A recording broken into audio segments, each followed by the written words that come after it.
heavyweight champions.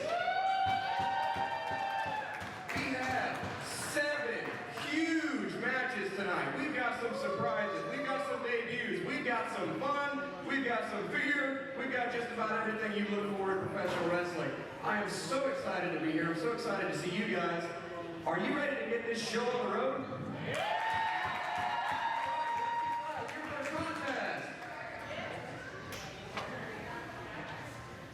Well, ladies and gentlemen, I am the Velvet Voice, the one and only Walker Stewart, here live in Oklahoma City. We are live. It is September 2nd at New Beginnings Gym here in South OKC, just around the corner from our usual neck of the woods at VFW Post 9265. I have by my side none other than Diamond Jim James Souther. James, how are you today?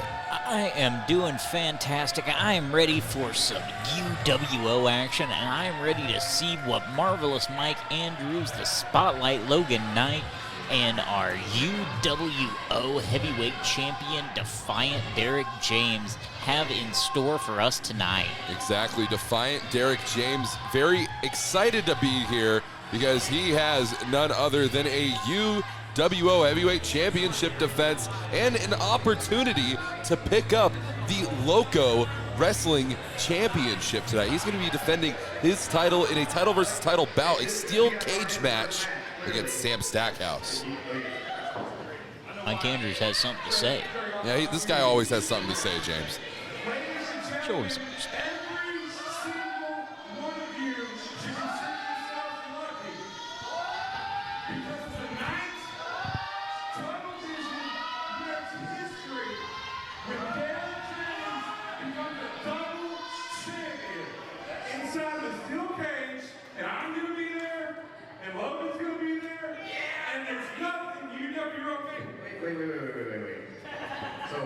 So Logan's going to be there. Yeah. You're going to be there. Well, Derek's definitely going to be there. But, you know, I did say we had a few surprises. Hey, Mike, I hope you're ready for some company. Yeah. No, not Logan.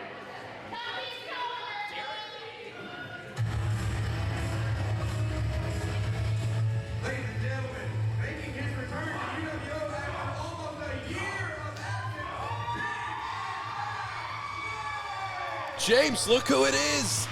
He is the first ever UWO heavyweight champion. The Midwest Monster has made his way to Oklahoma City tonight.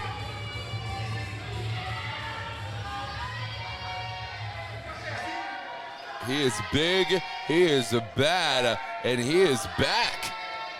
And he is everything he is purported to be. Look at this guy. Like I said, we have a few surprises. We're going to have some fun, and we might have some fear because I wouldn't want to stand next to this man if I were you. But you're absolutely going to. Because during the match, because I don't want you to get involved in this event.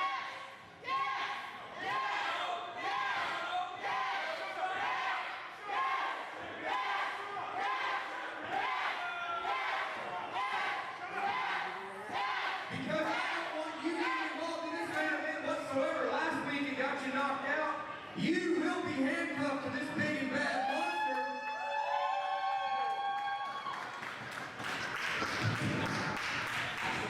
Don't think I'm worried about a big bad monster. Drake, I am gonna end your best friend tonight, and my best friend will be right by my side with me watching.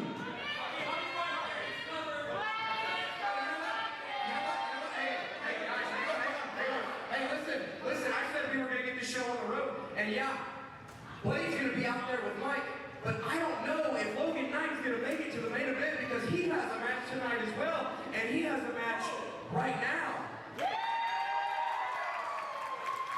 Against this man.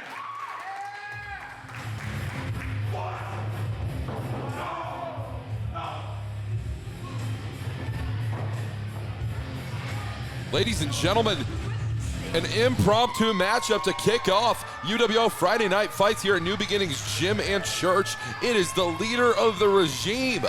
Merc is here, James. The leader of the regime is here, and he's got something to prove against the Spotlight. He hasn't been too successful in his past 3 UWO matches. However, he is going to be taking on the Spotlight Logan Knight, an individual who, I mean, he has been on the losing end as of late, having lost the EPW All-American Championship very recently. But here's Merc. Both of these men trying to get back to fighting grounds, and if there's anyone who knows about the battlegrounds, it is indeed the leader of this regime. Glory be to our Mercs' leader here tonight, James Southard. Still haven't quite figured out the tenets of Mercsism yet, but apparently you're a loyal adherent to them. I've been doing some investigating. I am an investigative journalist. I think the Mercsism, I mean, they offer a 401k. They offer tax breakage. A philosophy with a 401k? I know. It's truly revolutionary, James. Revolutionary thought indeed from Merc. Nothing revolutionary about the Spotlight, but he gets the job done. Absolutely. He definitely tends to. The Spotlight Logan Knight, if there's one thing he's very good at doing, it's drawing the ire of these fans, James, and looks like that's what we're seeing here. Without a doubt, a little jaw-jacking between the UWO faithful and the Spotlight, but they love them some Merc. And how could you not? Glory be. Collar and elbow tie-up here between Logan Knight and Merc. Logan Knight, these two men jockeying for position here, trying to showcase who is the better true athlete.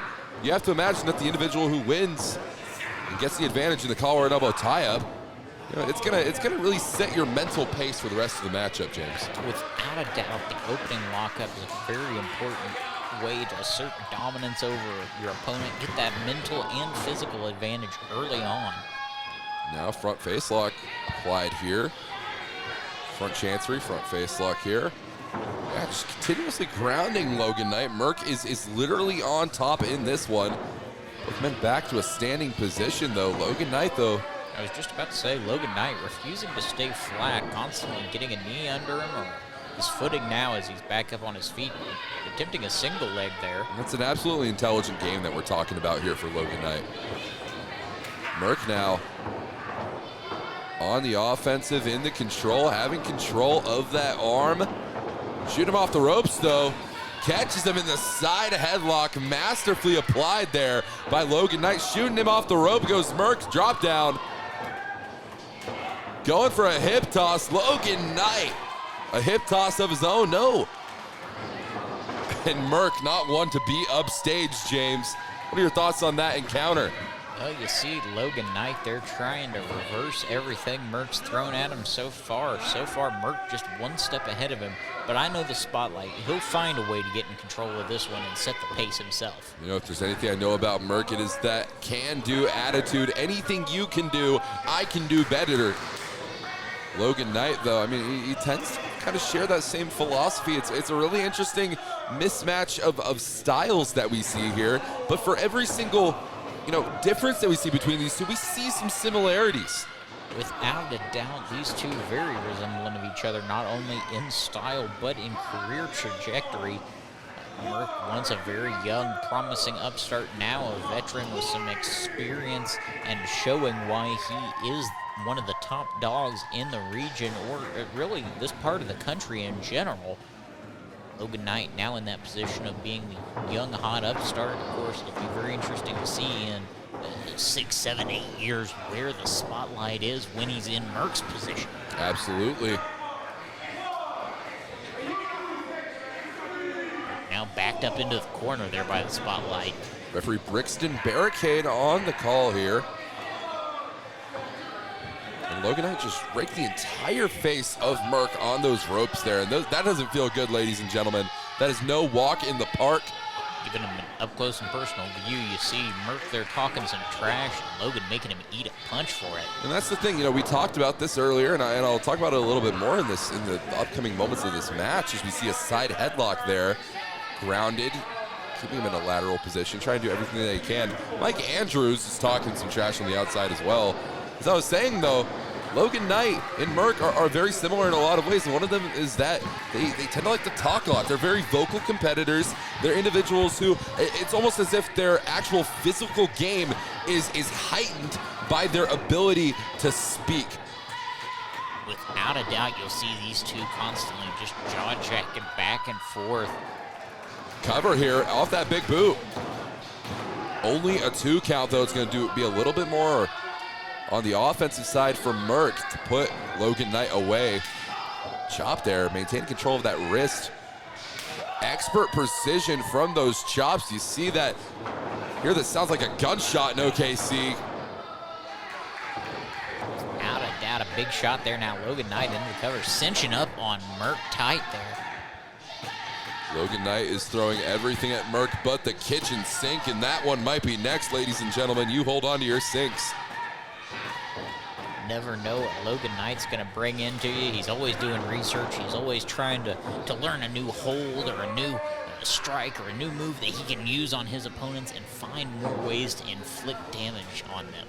You know, and we see him going back to the wheelhouse here. This side headlock applied, keeping Merc grounded, keeping Merc in a lateral position. You can imagine, I mean, if Logan Knight could shift his weight here, he could have a 3 count on his hands. It's a very dangerous maneuver. You never want to let your guard up when you're in a position like this, James, especially if you're Merc. Without a doubt, Merc now, very smart move there, trying to roll Logan Knight over, but Logan shifting his weight back on top of Merc. Strikes to the gut, strikes to the abdominal region. Oh, belly to back suplex. Logan Knight trying to crawl to the cover, hooking the outer leg. And only a 2 count. Knight there taking a moment to readjust his gear, catch his breath, reevaluate the game plan, but he's right back there on top of him. See, and this is the situation that we often see Logan Knight getting into. He hits a large maneuver, and all of a sudden, you know, he isn't able to put Merc away with that one. You have to be able to restructure your game plan. Okay, well, that didn't work. What do I have to throw at him next?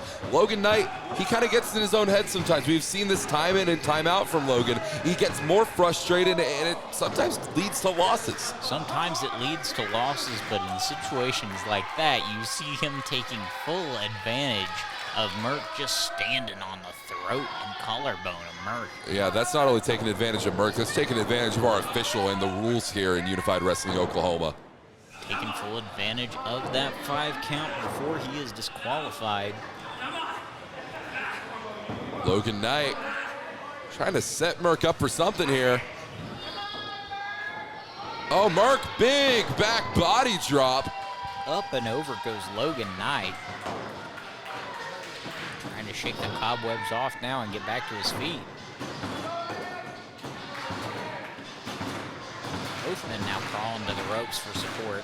Doing everything that they can, trying to find it in their hearts. And Merc, knife edge chop in the corner, and look at this. Rapid attack.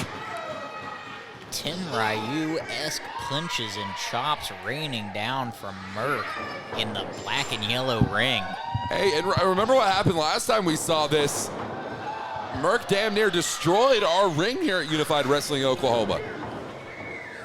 Merc, of course, hitting the top turnbuckle so hard, it came off the post, Walker. You have to have power to do that. Speaking of power, what comes up must come down, ladies and gentlemen, and only a 2 count.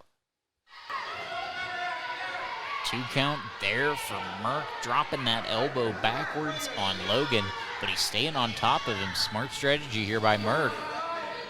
Smart strategy indeed. Merc here. Big boot to the side of the skull. That one has to have absolutely rocked Logan Knight. He might be acting completely on instinct alone, and that is a fine instinct to have there. And look at this backslide drive. 1, 2, No, only a 2 count. He drove those shoulders down to the mat, only got a 2 count for his troubles, though. Michinoku driver there. 1, 2, and another 2 count once again. What a match to start off UWO Friday Night Fights. We are opening up with hot action here for our fans at New Beginnings Gym and our fans watching at home. Logan Knight going up top now, it looks like. Keep in mind, Logan Knight had no idea that he was going to be competing in this competition, especially to start off our event here tonight.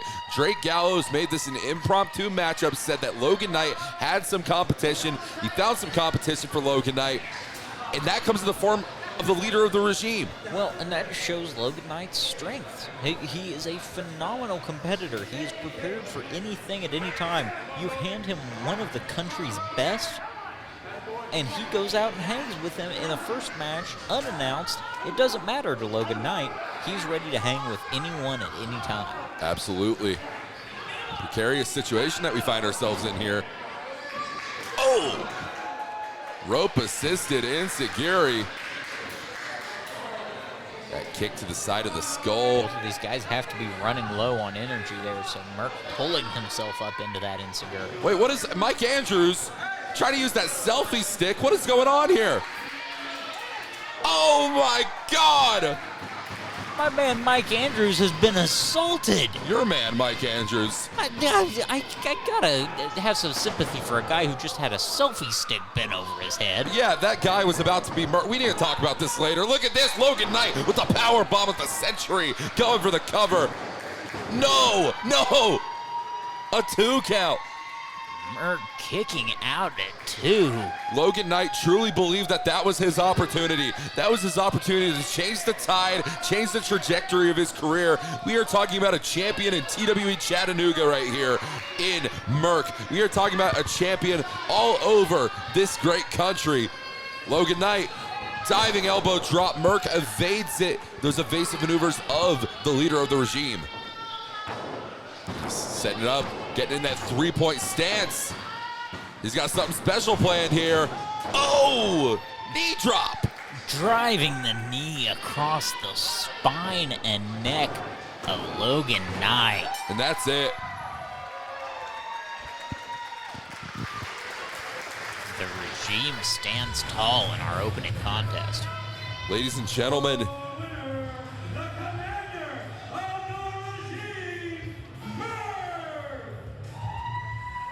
Merck picking up a phenomenal victory. His very first victory, might I add, here in Unified Wrestling Oklahoma.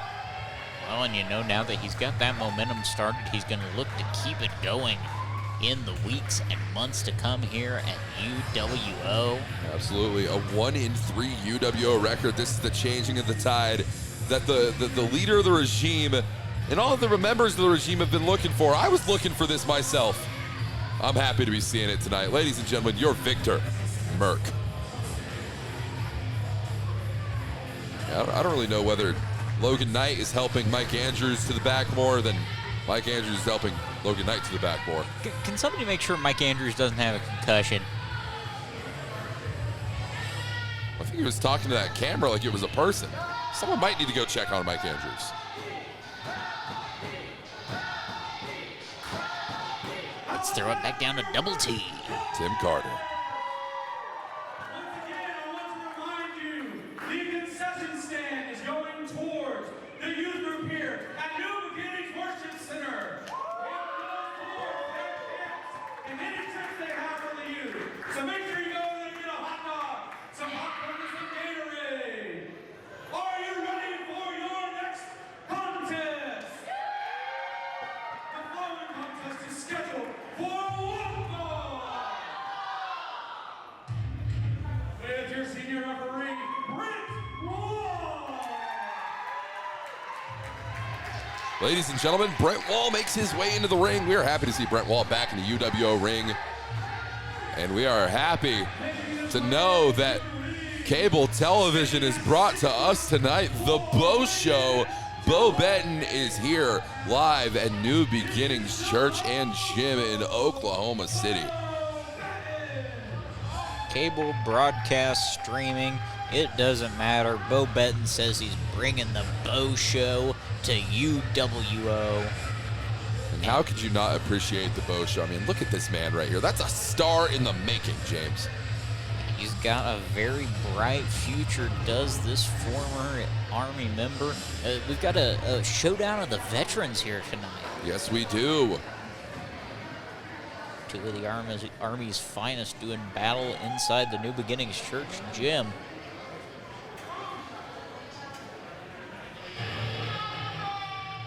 I'll tell you something, Walker. I'm betting he's not ready for his opponent tonight. Well, I wouldn't be too sure about that one. He's from America. This is Battleborn Leo Fox. Big man Lethal Leo Fox making his way to the ring, representing and Control Your Narrative, representing the National Wrestling Alliance, making his way to us by way of McAlester, Oklahoma tonight. The big man is here to fight, trying to play the mind games already there with Bo Betton. Ladies and gentlemen, for those of you who have not been following this story, allow me to detail it here for you. Leo Fox recently made his professional wrestling debut with the National Wrestling Alliance, running in and attacking none other than former champion in the NWA, Tom Latimer, of all individuals, during his match with EC3 on night 2, I believe, of NWA 74, their 74th anniversary show. Leo Fox, I mean, after that heinous beatdown alongside CYN members Space Cowboy Stacey Alexander and Kurt Gannon, I mean, he is walking in with a newly refound confidence. CYN, NWA, and now he's here to take over Unified Wrestling Oklahoma. Without a doubt, he's fresh off that trip from the Chase there in New York City. Of course, the legendary Chase Park Plaza Hotel Ballroom, where it takes some guts to attack a man like Tom Latimer. He's experienced, he's been around the world, a champion almost everywhere he's gone. And as you mentioned, Leo Fox, his tag team partner Kurt Gannon, and Wrestlers of Mass Destruction and Space Cowboy Stacey Alexander just slid in and took care of business and beat down Tom Latimer. And now he's looking to beat down Bo Betton here in a UWO ring. Absolutely, but Bo Betton, as soon as he starts to take it to Leo Fox, I don't know whether you want to call this playing the smart game or if this is more cowardice on the side of Leo Fox. Looks like Bo Betton there, the more ready of the two. He's ready to jump in. He's excited. He's rearing to go. Leo Fox taking his time, making him wait a little. Perhaps some more mind games there. You know, for someone who claims to be as good as Leo Fox says he is, I don't understand why Leo doesn't feel he's ready right now. This man claims he's battle-born and then isn't willing to step toe-to-toe initially with Bo Betton. They just locked up right there. It was just a bit of a mind game. Just okay. A little bit of again, we're going to say, I see a clean break there. Good show of sportsmanship from Bo Betton. No, yeah, you have to appreciate that. You have to respect that. But what was Leo Fox claiming? Something about pulling his hair. Yeah, he might have had a handful in there. We couldn't see the backside, neither could the referee, so he very well could have had a handful there. The whole clean break thing could have been a ruse. Smart strategy. You pull the hair back into the corner, and then you just clean break out. Jim, It makes sense. I don't understand how you could be saying these things. I mean, when have we ever known the Bo Show to be rated R, if you know what I'm saying? Like, I don't think that Bo Betton is the type of individual to be pulling maneuvers like that. Just saying, it could be a possibility. You know, you think you know somebody, but you never really know. That's all I'm saying here as we see these two bulls just locked up in the middle of the ring. Locking up indeed. Leo Fox reversing the pressure here. And now, a chop right to the chest. Bo Betton having none of it, giving one back to Leo there. That is a horrible feeling to have. Those massive ham hocks across the chest now, wrenching the arm and trying to mount Leo Fox here. Leo rolling out to the outside. Leo Fox is taking his time here on the outside.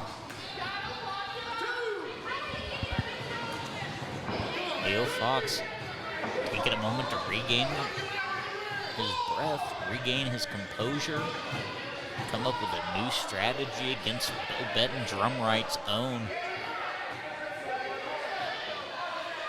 It looks like he's more interested in having conversations with our paying fans here at ringside, James. Well, you didn't hear what that fan might have said to him. You know, some of these fans can say some awful, awful things. And look at that, rolling in to break the count and then rolling back out. I mean, Leo Fox, what has gotten into this man? He's just being smart. He's playing the long game. You see, he's got a shoulder injury.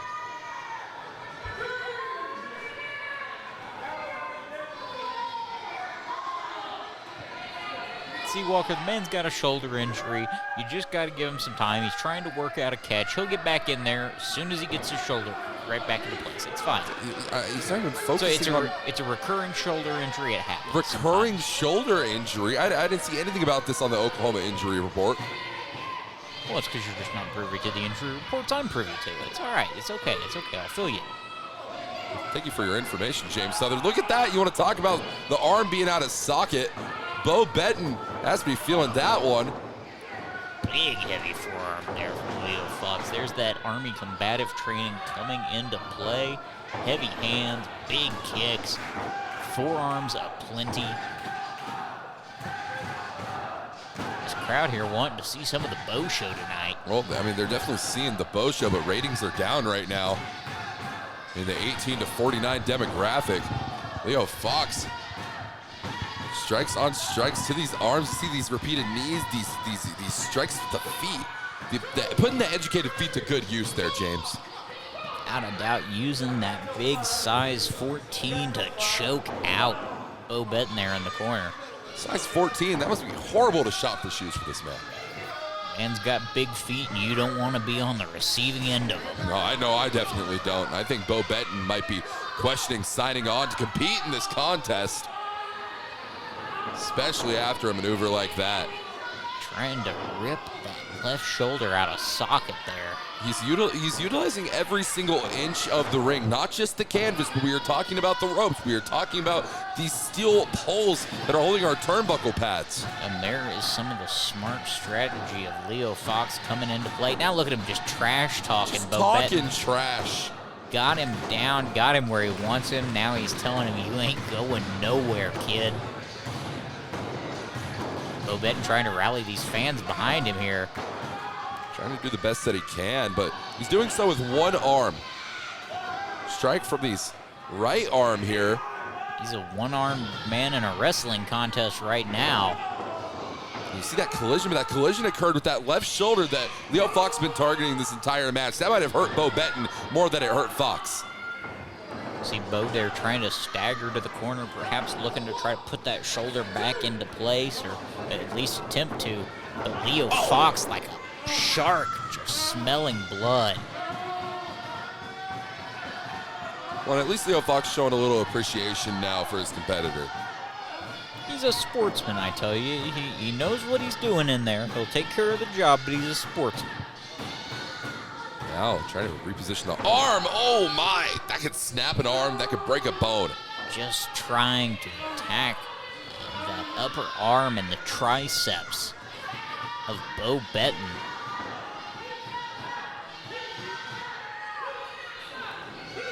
More trash talk from Leo Fox to Bo Betton. Leo Fox is paying so much attention to our fans here right now, and yet somehow maintaining an offensive position in this contest. I mean, as much as I don't like Leo Fox's new attitude and this confidence that he's walking into the New Beginnings Church with tonight, you have to appreciate the effectiveness of what he's doing right now. Obviously, this man came in with a fantastic game plan, and he is executing it to perfection tonight. That's what this guy does. That's that Army training coming into play. He knows how to lay out a plan. He knows how to execute it. He's got backup plans for his backup plans. He's putting it all to work, and he's picking that arm apart of Bo Betton. And again, Leo is just talking trash to Bo Betton. I mean, you can only imagine the things that are being said right there. I'm no lip reader, and I can't pretend that I am. You see him there holding Bo Betton down, telling him stay down. Bo Betton and Leo Fox, particularly more so Bo Betton, have been going at a war of words on social media as of recently. If you follow Bo Betton on Facebook, you may have potentially seen that. Without a doubt, Bo not afraid to... Hey, that kick looked like it might have been a little low there, Walker. Did you see that? Well, I mean, referee Brent Wall is here to make these sorts of decisions and make judgment calls. And, you know, Brent Wall, he's allowing this match to continue.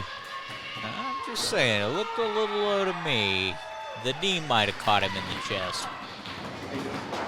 Oh, that's a whole lot of man to hip toss. Absolutely.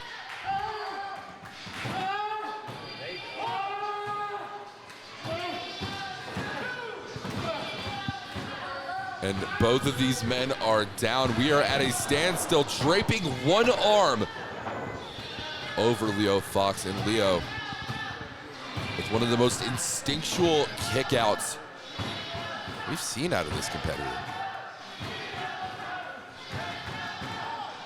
Both men just laying there, trying to regain their breaths, regain their will to fight as Brent Wall counts him up.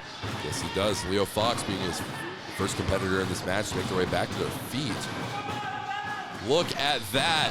Calling for it. There's a reason they call this man Battleborn. He has had that Army combative training.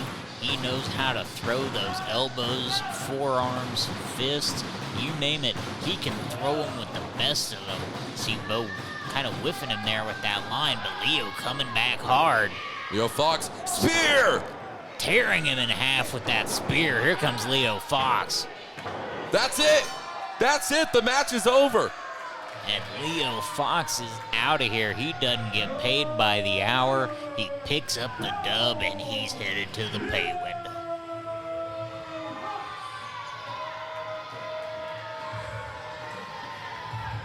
Leo Fox picks up a fantastic victory over Bo Betton. Seems like this man has learned a thing or two from his time spent at the National Wrestling Alliance and through his work in Control Your Narrative.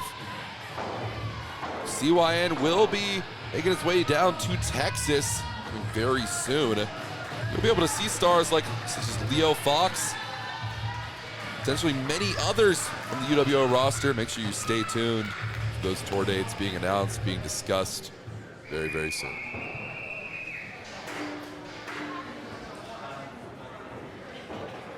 How was that for some hard-hitting action? Are you guys ready for some tag team wrestling?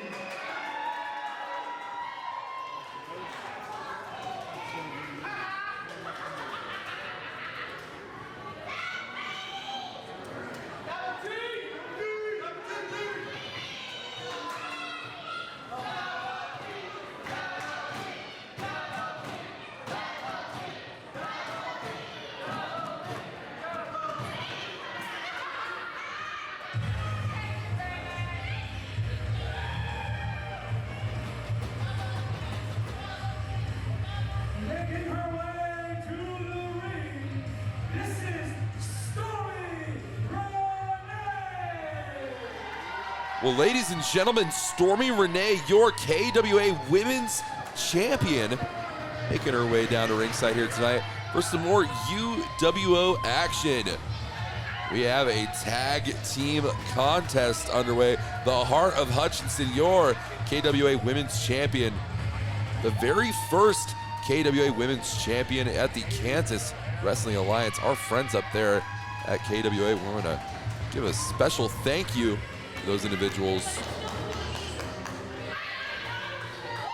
But ladies and gentlemen, Stormy Renee, of course, the very first KWA Women's Champion. And not only that, but she has just recently reached the 365th day of her reign, an entire year as champion, and being the very first champion in your division. James, I mean, what does that have to do to your confidence? without a doubt, it would make any of the female competitors here in UWO, it would have to cause their confidence to skyrocket. But you know Stormy Renee would be wanting to add another title to her collection. Obviously so, but one individual walking out here without a championship tonight is, well, this is a bit of a mixed match of pairs, if you will. Nova Phoenix is Stormy Renee's tag team partner tonight. And it looks like Nova Phoenix had no idea. Sometimes you draw cards and sometimes you deal the hand you're dealt. You deal with the hand you're dealt, excuse me. Nova Phoenix and Stormy Renee are tagging together tonight, James. Perhaps opposites can work together and create some success in this contest. Let's find out who they're facing. Oh, well, James, you recognize this music just as well as I do. Here comes Luna Nightshade. Luna Nightshade, a UWO record of 2-6, recently picking up a few victories every now and then. Luna Nightshade is doing everything that she can to try and rise the ranks here as we move on forward to our UWO VIP patron potluck, where we will crown the very first UWO Ladies Champion in the history of Unified Wrestling Oklahoma.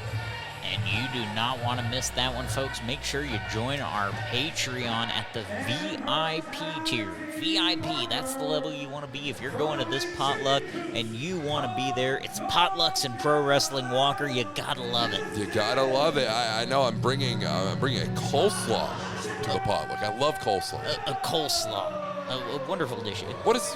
Wait a minute, James. That's Chicken Little. Chicken Little, Luna Nightshade. What is this? Is this interspecies wrestling? The Animal Kingdom has invaded Unified Wrestling Oklahoma. It's the Cluck and Claw Connection. The Cluck and Claw Connection.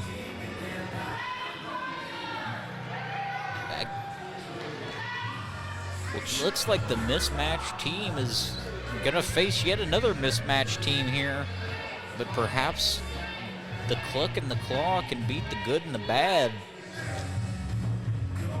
This may be one of the most bizarre matches I've ever seen.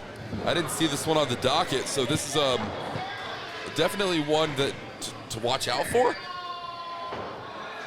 It's going to be an interesting one for sure. Let's see who's going to start things off here. We've got both competitors in the ring for one team, and Chicken Little just took to the air.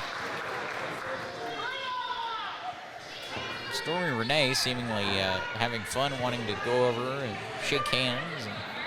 I mean, what is Stormy Renee not having fun? I mean, she's playing rock, paper, scissors in the middle of the ring right now. What the? Chicken Little knows rock, paper, scissors? Very intelligent chicken. I'm sure. Nova Phoenix is in no mood for games here tonight, though, ladies and gentlemen. This is our 2022 UWO Homecoming Queen, crowned last February of 2022, back at VFW Post 9265, where she defeated a whole litany of women in that Ladies Night 2 tournament, two of which are involved in this contest in Stormy Renee, her partner, and her opponent, Luna Nightshade.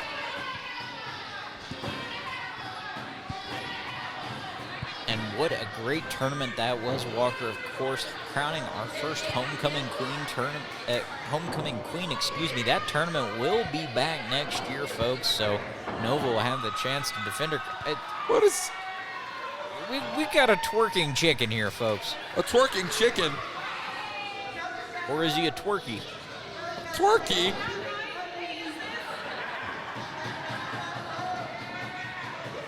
This is definitely one of the matches we have ever seen here in Unified Wrestling Oklahoma. Stormy Renee letting Nova Phoenix know she's having a dance-off with Chicken Little. The bell hasn't even sounded yet, James. Now it has.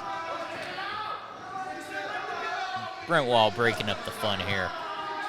I mean, at a certain point, you have to understand, you got to get the children in bed tonight, and it's a Friday night, You got Saturday church in the morning or something like that. It's a Friday I don't night. know. These heathen kids have nothing better to do tomorrow. Do they even show Saturday morning cartoons anymore, Walker? I mean, that's a phenomenal question. I honestly couldn't answer that one for you. Looks like we're going to have Chicken Little start. Oh, excuse me. Luna Nightshade is going to be starting this contest. Seems like there might be a communication barrier here to be discussed, you know, with Luna Nightshade and Chicken Little. Some clucking and meowing and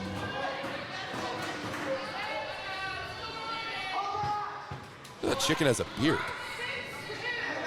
I believe that's his goblins. It's a nice beard.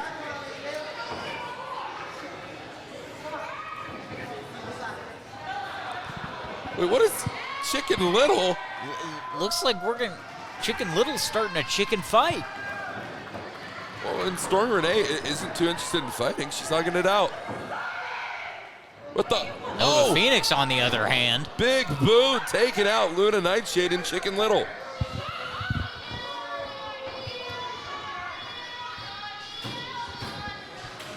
Well, it seems like Nova Phoenix had to get in there and show Stormy Renee how it's done.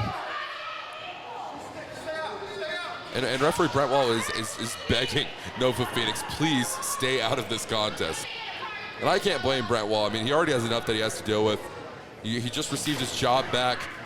I'm sure he's filling out W-2s in the back or something like that. Stormy Renee. Oh, look at this. Taking the arm is Chicken Little. Oh, arm wrencher there. Chicken Little getting the best of Stormy Renee so far. Stormy Renee demanding her partner out there. A bit of aggression being shown by Stormy Renee. Heading towards her opponent, though, where it might actually serve her better. Chicken Little now down to a knee. Overpowering Stormy Renee, bringing her down now to a knee. Yes, she does. Down to the knee. Oh, and a double stomp to the hands. TWA Women's Champion for nearly 365 days, almost a full year of being champion for Stormy Renee. Looking at the cuticles here. Having some trouble here with Chicken Little. You know, she's probably never faced anyone quite like Chicken Little in her nearly 365 days as champion. And what is Chicken Little? Usually you bite into the chicken doesn't bite into you. Yeah, especially not there. Now Stormy wants Nova to come in and handle things. Yeah, I think Stormy Renee might need therapy after that one. That's all I'm saying. Nova Phoenix now taking care of business with Luna Nightshade in the corner, just picking her back up out of the corner. Yeah, you see these body shots that were applied there from Nova Phoenix to Luna Nightshade. Now, if they're up into that bear hug, trying to squeeze the life out of her. Now, Luna Nightshade caught. right into that back elbow. Oh, and a roundhouse kick. Putting Nova Phoenix fully in control of this one. Nova Phoenix asserting her dominance using the size and strength advantage. And sweeping the legs. They're gonna kick there into the spine, just checking those. You know, at a certain point, I've said it before and I'll say it again, Nova Phoenix is the type of individual who loves to play with their food, if you know what I'm saying. I mean, Nova Phoenix, he likes to stalk her prey and just abuse her competitors in this ring, James. Usually, when we know a Nova Phoenix match is over, about 5 to 10 minutes before it's actually done, she just starts tossing her opponents around and taking great joy in it. A vicious competitor is Nova Phoenix, but that's why she's your UWO homecoming queen. Currently the highest prize in UWO women's wrestling, but she knows she's got to have her eyes on that UWO ladies tournament coming up at our VIP potluck. Of course, October 8th at 4 p.m. Make sure you're in the $5 tier, the VIP tier on patreon.com/Unified Wrestling Oklahoma. $5 and you're in. What better deal can you get? I don't know if you can find a better deal, James. Not a good deal that Nova Phoenix got there. She just got 2-for-1 knees to the face. 2-for-1 knees, baby. Stormy Renee is itching for the tag here for Nova Phoenix. Luna Nightshade also crawling, to her competitor's corner.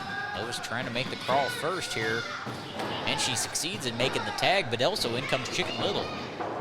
Oh, and a clothesline to the gut. What the?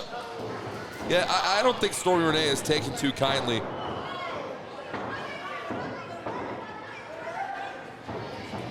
Huge hit there from Chicken Little. Now trading kicks. You're seeing these kicks traded back and forth between Chicken Little and Stormy Renee. Oh, the drop kick directly to that left knee. Both feet making contact right below the knee, sweeping the leg out from underneath Stormy Renee there. This is correct. Chicken Little, get your beak off Stormy Renee's hands. Putting the beak to good use there. I'm gonna call that good use. Brent Wall, I don't think Brent Wall has been trained on how to handle a beak-based offense. Perhaps an aviary-based course could be provided for Mr. Wall here. But Stormy Renee now throwing some forearms down on Chicken Little. Oh, running hip attack there. Stormy Renee now. Cannonball senton into her smaller competitor. Chicken Little now pulled out of the corner lifeless. Only a 2 count there. But you see that shoulder coming up. The Extreme Midget Warrior star is holding on in this one. Now a full Nelson applied. Oh, you see the whippersnapper there. Sit out jawbreaker, if you will.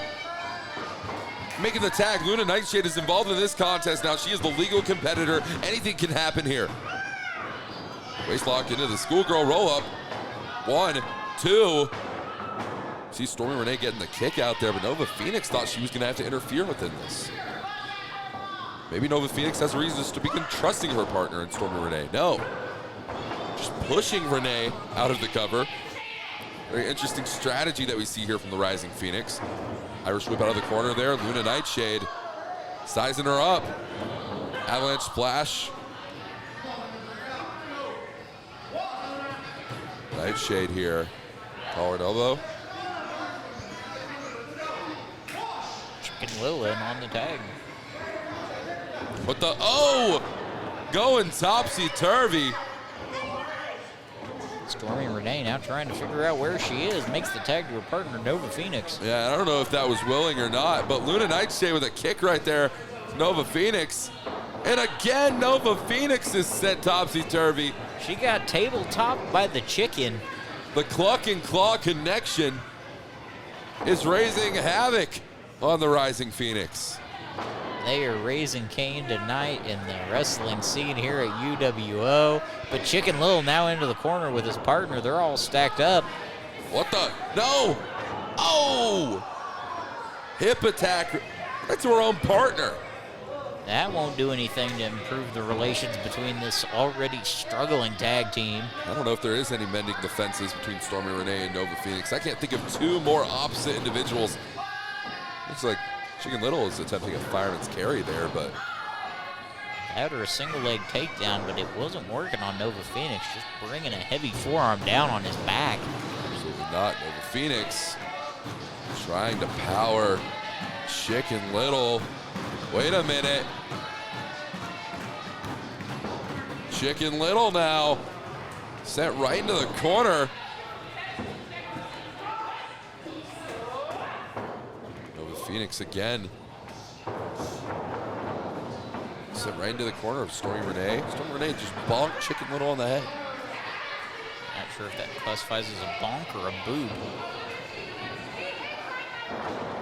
That classifies as a slam for Chicken Little there from Nova Phoenix. 3 count, and that's it. Luna Nightshade trying to make the save for her partner, Stormy Renee, cutting her off. Yeah. You only really see side swipes like that in car accidents and football games. Stormy Renee coming to the aid of Nova Phoenix. Maybe there is hope for this team here, James. A reluctant team, but a successful team here Yeah, Nova Phoenix and Stormy Renee. You know, if there's one thing I know Nova Phoenix doesn't like, it's hugs, but there's one thing I know Nova Phoenix adores. Oh my God! It's punches to the face. Well, I was gonna say victories, but seems like Nova Phoenix just found both tonight.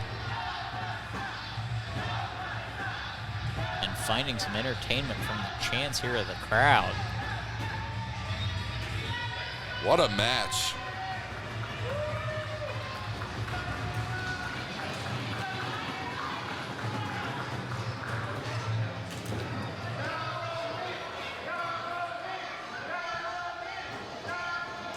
Let's throw it back down to Turnbuckle Tim Carter. Are you guys ready for some more hard-hitting action? The next contest is a brass knuckle brawl. 6 men in the ring at one time. No countouts, no DQ. Representing Team Morton, this is Rock and Roll. And the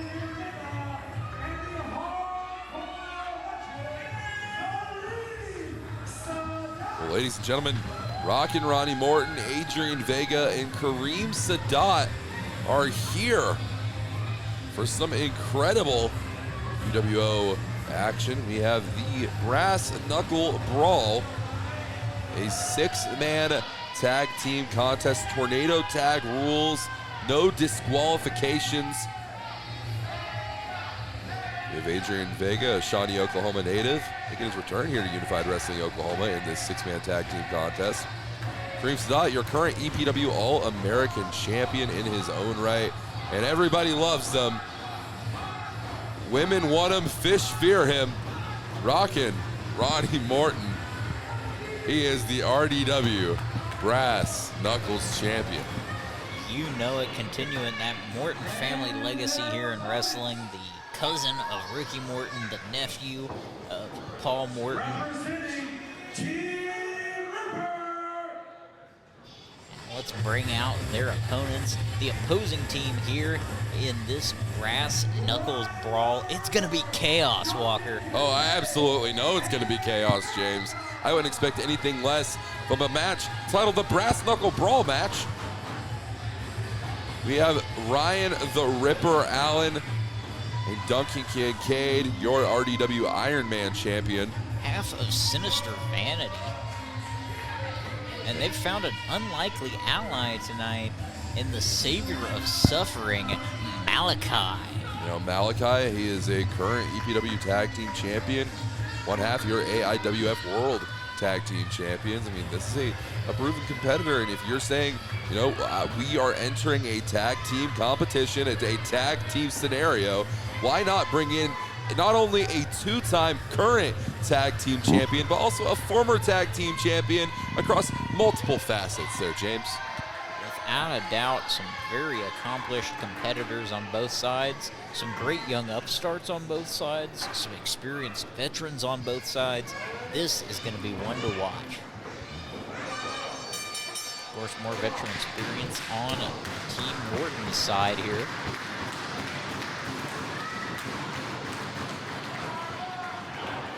And it's already breaking down. We got a Pier 6 brawl here at the New Beginnings Church in Oklahoma City.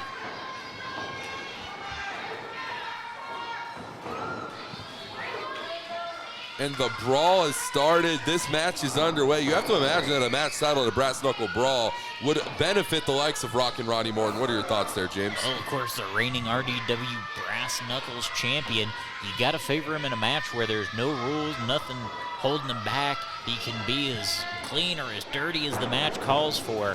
But in a match like this, where it's basically every man for himself, all these teams are these two teams are fighting. You've got 6 men in the ring. It's chaos. You've got to look out for your team, but you've also got to look out for yourself. Exactly. And pinfalls and submissions only count if they are inside this ring. As we see Adrian Vega and Ryan the Ripper taking it to each other in the bottom right corner of your screen. Here on the outside, you know, these two men have been at war for better half the past year, James. over a multitude of titles across a multitude of companies. Yeah, these guys know you're not going to win it on the outside, but the disdain is so strong. They're still taking it to each other. If they get the opportunity to trade blows, throw hands, they will. Of course, these two have been the blows over the Empire Pro Wrestling Internet Television Championship, which Adrian Vega actually won after Ryan the Ripper Allen was stripped of it due to an injury. That injury occurred in a match that happened with Adrian Vega just weeks prior to being stripped. Without a doubt, not how you want to lose a title, forfeiting due to injury. Of course, we see Rockin' Ronnie now whipping Malachi into the ropes. Big avalanche body splash there. Adrian Vega is just taking it to Duncan Kincaid on this outside. You know, and this is an area where I really thought Duncan Kincaid would be thriving. You know, having the opportunity to compete on the outside of the ring, utilize any form of weaponry that you wish. You'd think that would play right into his wheelhouse, but he was getting introduced to the fans up close and personal. Ryan the Ripper Allen getting introduced to the foot of Kareem Sadat. Malachi trying to get out of that hold with a handful of mullet there. Sadat going for the cover. Not even a 1 count. Giving up before the actual pinning attempt was made or acknowledged by a referee. Referee Brixton Barricade trying to keep control of the action here, but there's so much going on. It's chaos in this ring. It's incredibly difficult to keep up with everything that's happening, and I have to admit, even us on our side right here, it's hard to keep up with all this action. As Ryan the Ripper now taking it to Kareem Sadat, and Malachi is taking full control, full advantage of the state that Rockin' Ronnie Morton is in, and I'm not talking about Oklahoma, ladies and gentlemen. Without a doubt, Ronnie was reeling now. Malachi just got him draped against that pole, holding on for dear life. Snapmare there from Duncan Kincaid. Ryan the Ripper Allen and Kareem Sadat in the corner trading blows. Seems like we're seeing the same strategies out of Ryan the Ripper Allen and Duncan Kincaid. What did you call them again? Sinister Vanity members. It's very submission heavy, and a lot of them have been relying on holds that'll wear you down, almost a chokehold, if you will. These side headlocks, a lot of those things that really wear down your stamina levels. Trying to slowly cut off the oxygen and blood flow to their opponents. See Ryan the Ripper Allen making the save there on Kareem Sadat, breaking up the pin. I gotta tell you, this feels a lot like UWO Crush Hour, ladies and gentlemen. I mean, we are seeing bodies flying. It is a mangled mess of carnage, blood and sweat in this ring. That is what the Brass Knuckles Championship is all about, ladies and gentlemen. It is about passion. It is about heart. That is what Unified Wrestling Oklahoma is. It is the heart of Oklahoma professional wrestling. Great comparison there for our Xbox loving fans. Vega trying to make it to his feet, survey the landscape around him. Leg DDT there on Rockin' Ronnie Morton's right knee. Adrian Vega, just the sliding drop kick there to Duncan Kincaid, sending him right into our fans here, right into these barricades, these tables here on the outside. Vega is truly wearing down Duncan Kincaid here tonight. Just holding him back out of the action, letting Kareem Sadat and co do the work on the inside. I mean, think about what we're witnessing here. We are witnessing a matchup involving 4 separate champions. And across the board, 5 championships spread amongst those 4 people, Malachi having 2 of said championships. 2 of the members of this contest, Ryan the Ripper Allen and Adrian Vega, walk in without titles to their names. How do you think that affects them mentally in this match? Of course, it's got to be a confidence killer anytime you lose a championship like Ryan the Ripper recently has. But a contest like this is a huge opportunity to regain that momentum that was lost in a championship loss. There's Kareem Sadat here now, hanging arms. What's he got in mind here? Heading to the top. A bit of Lucha Sadat.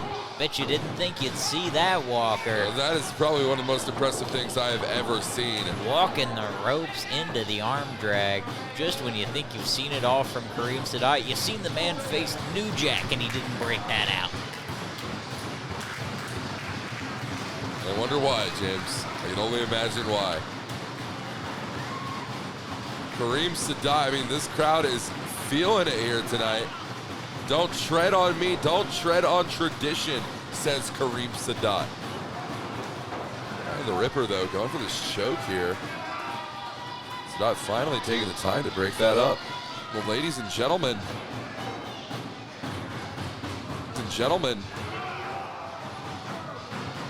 well, folks, Ryan the Ripper still on Rockin' Ronnie Morton here, excuse me. Leg DDT working on the ankle and knee of Ronnie Morton there. what exactly do you mean by working, James? He is picking it apart. He's working it over like a piece of meat, chopping down the bone. And now Duncan Kincaid tossing in a title here. That Ryan is the Ripper. RDW Ironman Championship. Going for the strike there, but no. Wait, what is Ronnie Morton with a DDT on the title? DDT, that's it. 1, 2, 3. There it is. Rockin' Ronnie Morton picking up the win for his team.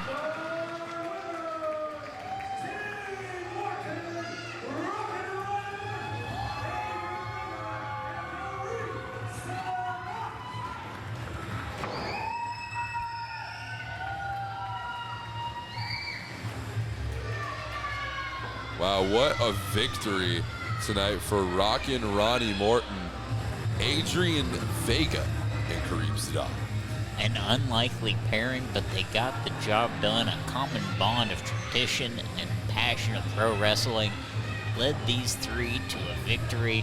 Ronnie Morton, he's limping, he's hurt, but he's still standing. You can't keep a man like that down. Yeah, this is not a trio as I was expecting to see here tonight, but nevertheless, this brass knuckle brawl pays in favor of the brass knuckle champ.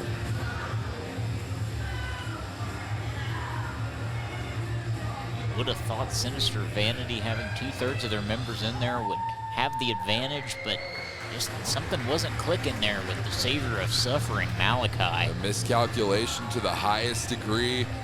Nevertheless, some people's misfortune leads to gratitude and greatness from others. Kareem Sadat, Adrian Vega, and Ronnie Morton, two champions and a future star here in Unified Wrestling Oklahoma, walking out your victors.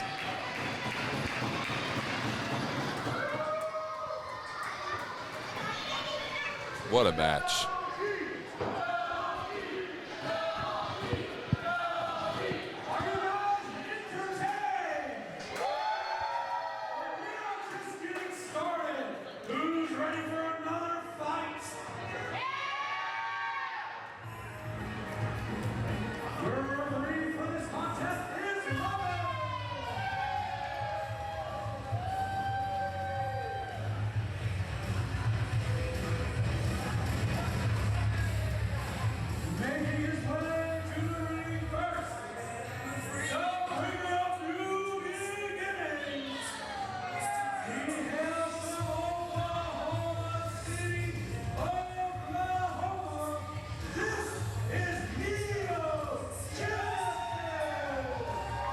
Ladies and gentlemen, the predator of new beginnings, he is Neo Genesis. James, I know you and Neo Genesis have had many a conversation.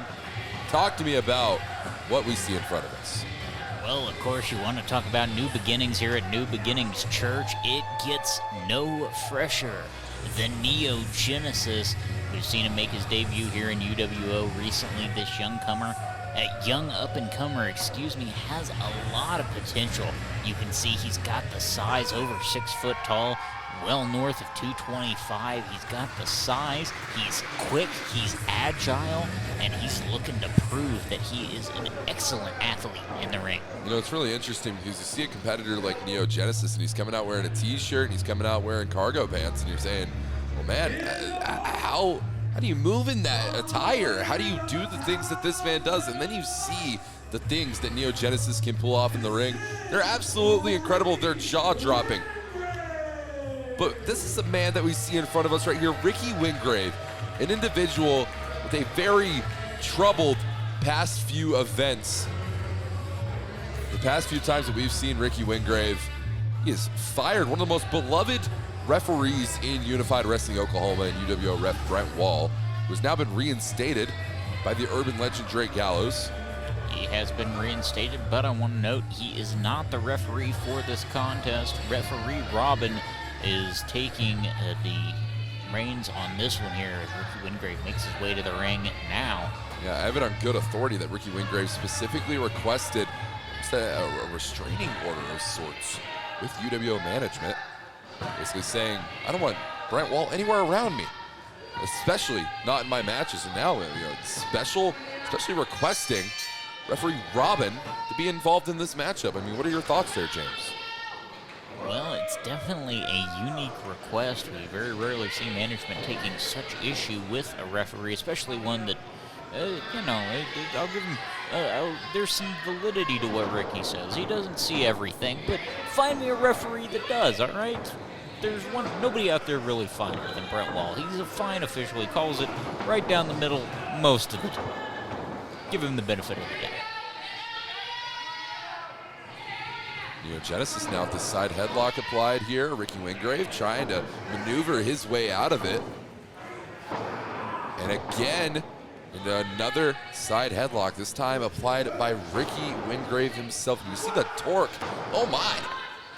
All right, I think our referee needs to look into this here. That looks like a closed-handed shot to me. Closed fist. Trying to light up Neo Genesis there, excuse me. Yeah, I don't think there is any lightening up that Neo Genesis can do. This is one of the happiest people I can find on this roster north of Stormy Renee, okay? Neo Genesis is one of the most happy-go-lucky dudes. He's happy to be here.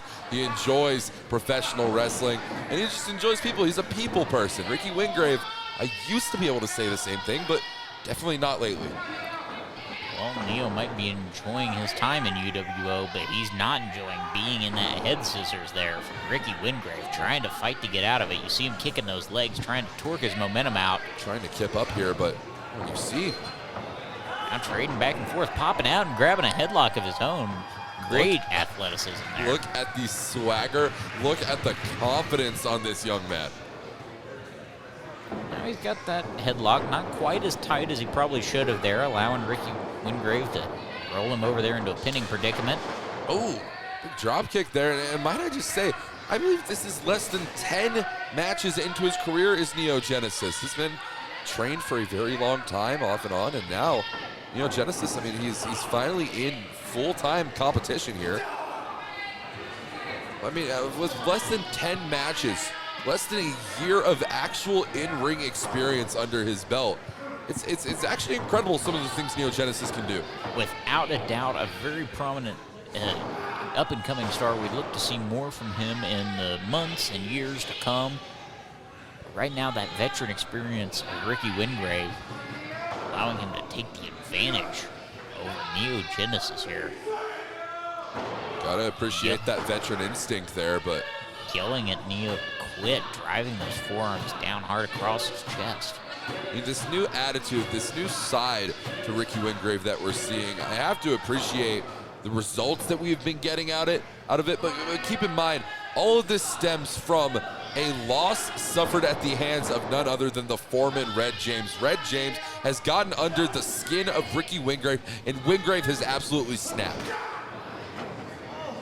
A different side of Wingrave we're seeing indeed as he goes into the pin here. Referee Robin sliding in, only a 1 count there. You see the frustration on Ricky Wingrave's face. He's getting ticked off that he's not able to keep this newcomer down.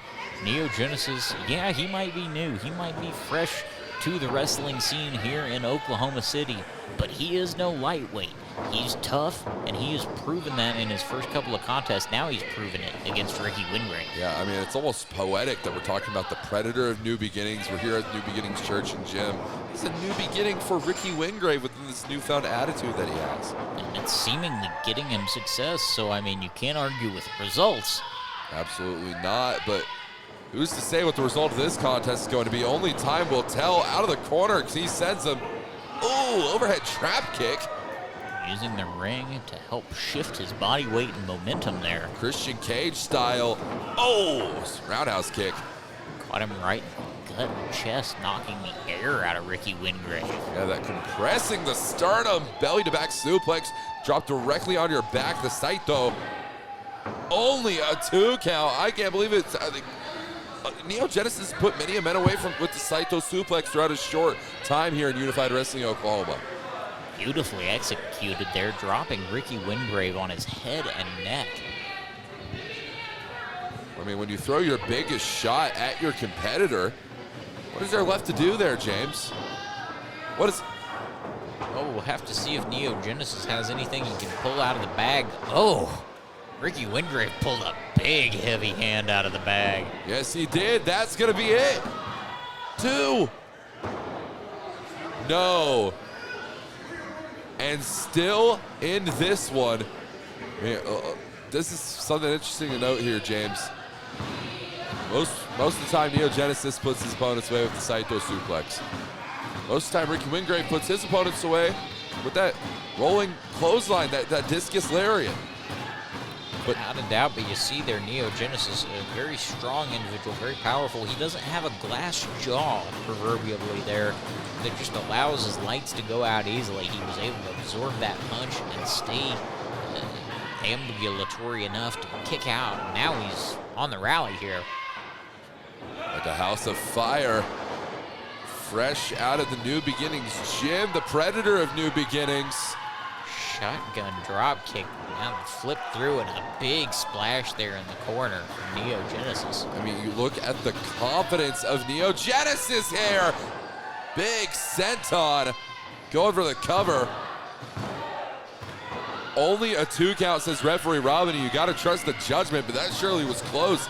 You have to imagine that if Neo Genesis could have mustered the strength or even paid attention to the idea of hooking that outer leg or even hooking the inner leg, we could be seeing a winner to this matchup right now. Without a doubt, and that's just some of the things Neo's going to have to learn with time that Ricky Wingrave has already got figured out. You notice when he goes into a pinfall on Neo Genesis, he hooks that leg, he cinches up on him, and that's just something Neo's going to have to learn. You're not going to be able to beat your opponents just laying them. Exactly. It's that experience edge that Ricky Wingrave does so have.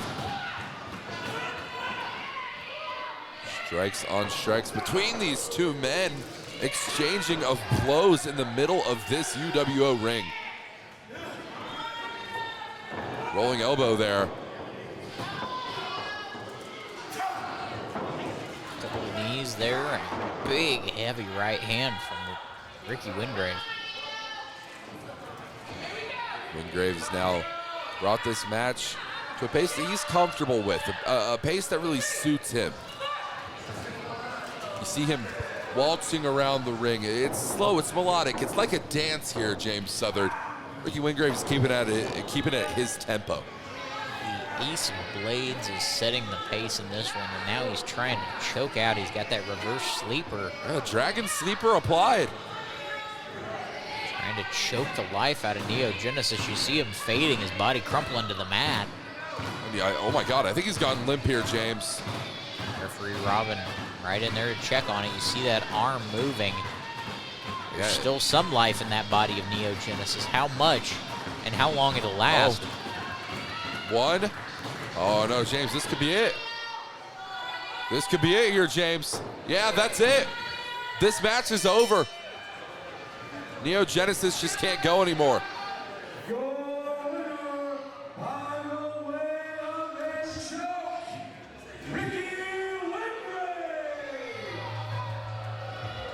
Well, ladies and gentlemen, what a victory for Ricky Wingrave.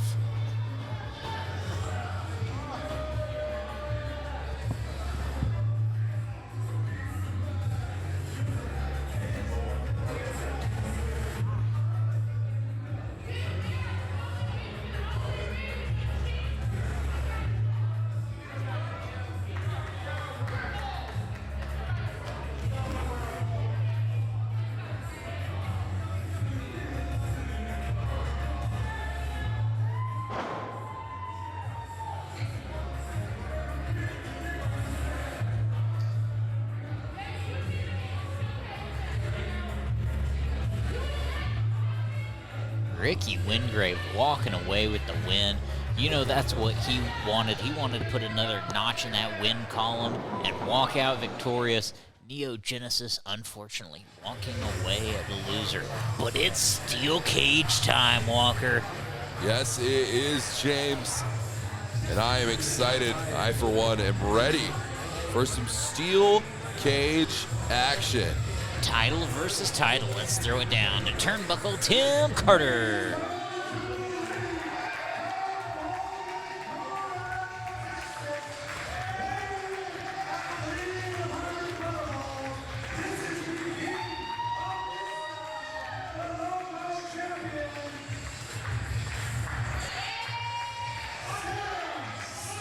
Oh, wait. Derek James, your UWO heavyweight champion. Ladies and gentlemen, welcome back from intermission. We were getting ready to, we were about to start a UWO heavyweight championship versus Loco Wrestling Championship steel cage match. Pinfall submissions all in the middle of the cage. I mean, we understand how this works by now, but Derek James stealing Sam Stackhouse's opportunity to make an entrance. I mean,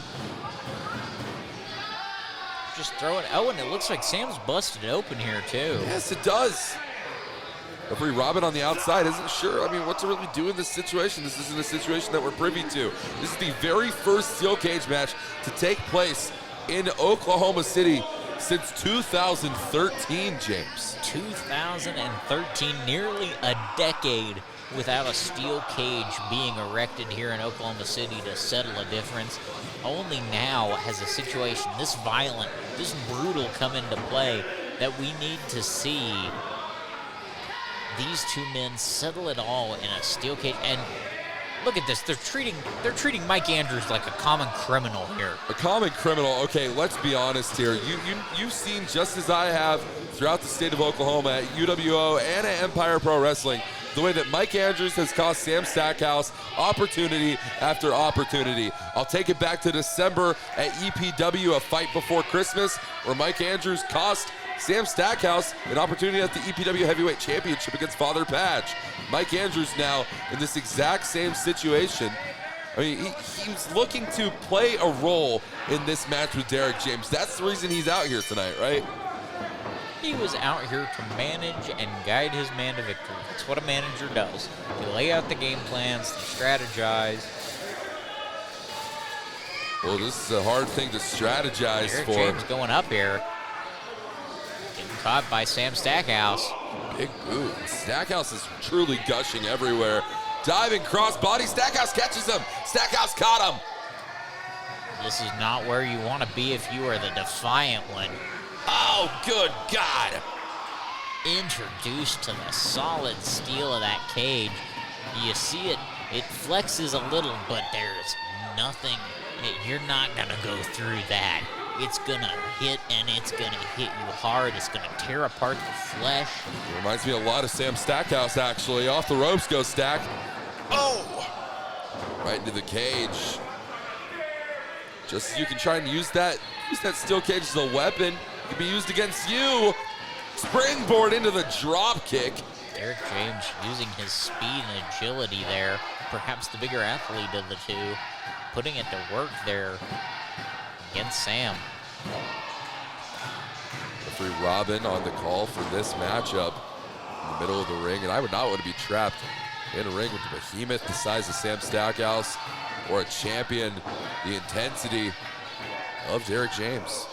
Without a doubt, it's one of the more dangerous assignments you could get as an official here in UWO. See Derek James yelling at the fans, these fans chanting some rather unkind things here to Derek James. I mean, it's not like Derek James doesn't deserve it. I have never met a more heinous individual in the UWO locker room than our current heavyweight champion. So much for fairness and partiality on behalf of your call there, Walker. Well, A real journalist you are. Well, I'm incredibly impartial, James Southern, but I have to tell you, I mean, when you're talking about what goes around comes around, is that the saying right there? Perhaps it is, but I don't see how that pertains to our UWO champion here. Trying to add some more gold to that collection, trying to represent Loco Wrestling, based out of Houston as well. You know, it's interesting, Derek James actually never stepped foot into a Loco wrestling ring. Imagine having to talk to Jaime Martinez and tell him, hey, I lost our championship to a man who has never stepped foot inside one of our rings. Of course, that's the incentive for Derek James. You know, you see Sam Stackhouse and other GCW stars at Loco Wrestling all the time. Really, there's a reason for the saying, if it ain't Loco, it ain't fire, daddy. No, sir. And Derek James wants to be a part of that, and he wants to add that Loco Wrestling title to his collection. He could be one of the best in Oklahoma. He can be one of the best in Texas, and goes a long way towards proving you're the best professional wrestler there is today. Absolutely. Sam Stackhouse says he wants the smoke. No one knows about the smoke better than Derek James, ladies and gentlemen.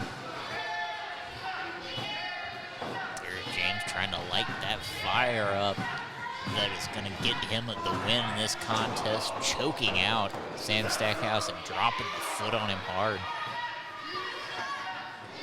Absolutely. Cranking around on that arm, twisting him up. Yeah, you know, it's a hard thing. It's a large task to try and tie up a man the stature of Stackhouse. This man was once called the teenage technician when he began training at the age of 15. 15 years old.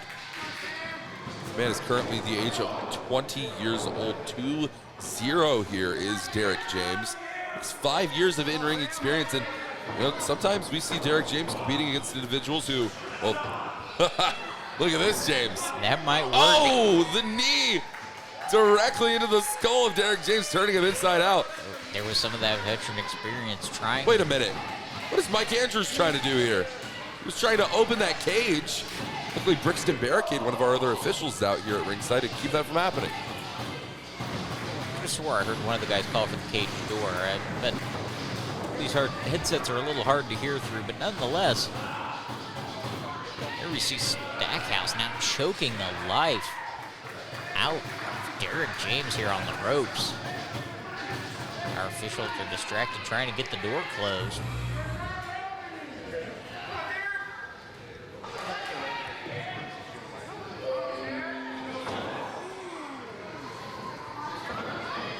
James now with the right hand. Just trading shots. I mean, how do you game plan?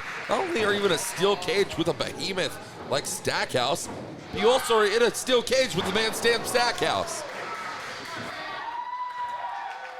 It's crazy, James. I don't understand it. I don't understand how you can game plan to be in this position here as Stackhouse is going for that double underhook pile driver. No, Derek James is targeting that right arm. That right arm very, very substantial to applying that finishing maneuver. Oh, the double underhook pile driver now. Derek James off the ropes into the corner. Derek James, a very smart competitor, scouting his opponent, knowing what he uses to put his opponents away. He's trying to escape over the top of the cage. Keep in mind, ladies and gentlemen, it's pinfall, submission, or escape through the top of the cage. Or, of course, through the door, if applicable. Both feet must touch the floor on the other side. Derek James now draped in the tree of woe here. Whoa.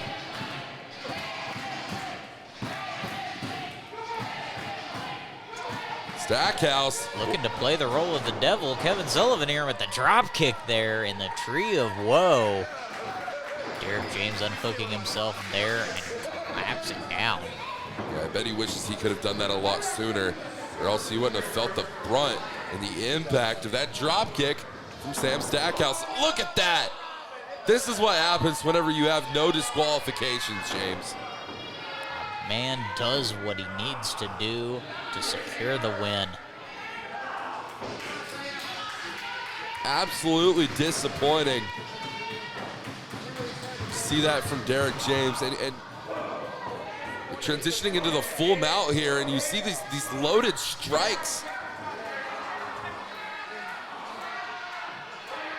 Derek James looks like he's talking some smack to the fans out here. Again, these fans at New Beginnings Church have been disrespectful all night. disrespectful. I mean, you're talking about a man who came out here earlier tonight and said that he wanted to end the career of Sam Stackhouse. And you're saying that's not disrespectful? It's all metaphorical, Walker. See, you don't get it. It's a bit deeper than you're taking. I think I'm starting to question some of your judgments here, James. Derek James now starting to question some of his judgment in this contest and judging what he needs to do to keep Sam Stackhouse down in this one. Yeah, I'd question some of Derek James' judgments too, such as, why did I show up to the building tonight to try and defend this title against this man? Just that very reason. He has to defend that UWO title. It's his pride, it's his joy, and he gets the opportunity to add to that by collecting on that Loco Heavyweight Championship currently held by the King of Thick Style. Oh, jackknife pin here. Try to get that weight shifted over the shoulders. No! And that's a phenomenal point that you bring up there, James. Majority of Derek James' upper body weight, which you usually see to execute one of these pinning maneuvers here, was on the lower half of Sam Stackhouse's body, so it made it a lot easier for Stackhouse to kick out of that. Momentary delay to get the hip shifted over the shoulders was all it took for Sam Stackhouse to recover and kick out. Derek James now trying to send Sam Stackhouse off. Stackhouse reverses it. Derek James into the corner. Stackhouse taking his time, keeping it at his pace. Big boot, Derek James. James says he's gonna fly. Springboard, middle rope, and he caught him in the power bomb. He caught him in the power bomb. But Sam Stackhouse, he does not have the power. He does not have the stamina. He does not have the strength to try and roll over into the cover. What is Mike Andrews doing over there?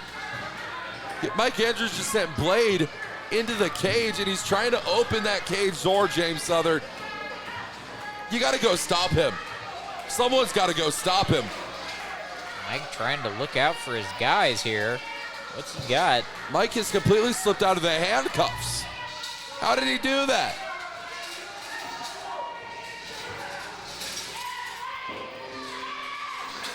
Now struggling with that cage door. Oh, he's caught by Blade. And the Midwest Monster has Mike Andrews by the shoulders here.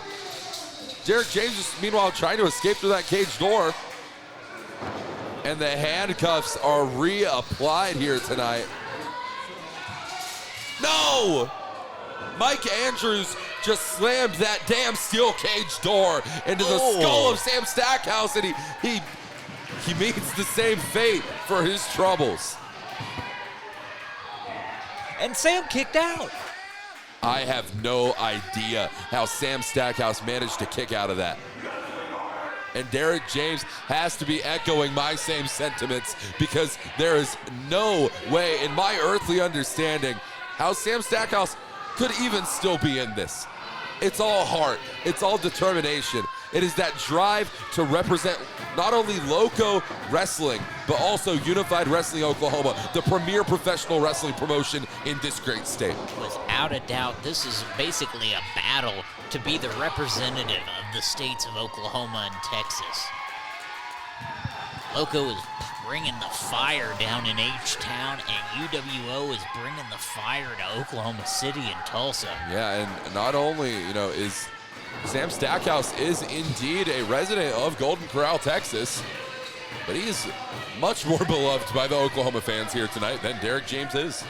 Bristol, Oklahoma native.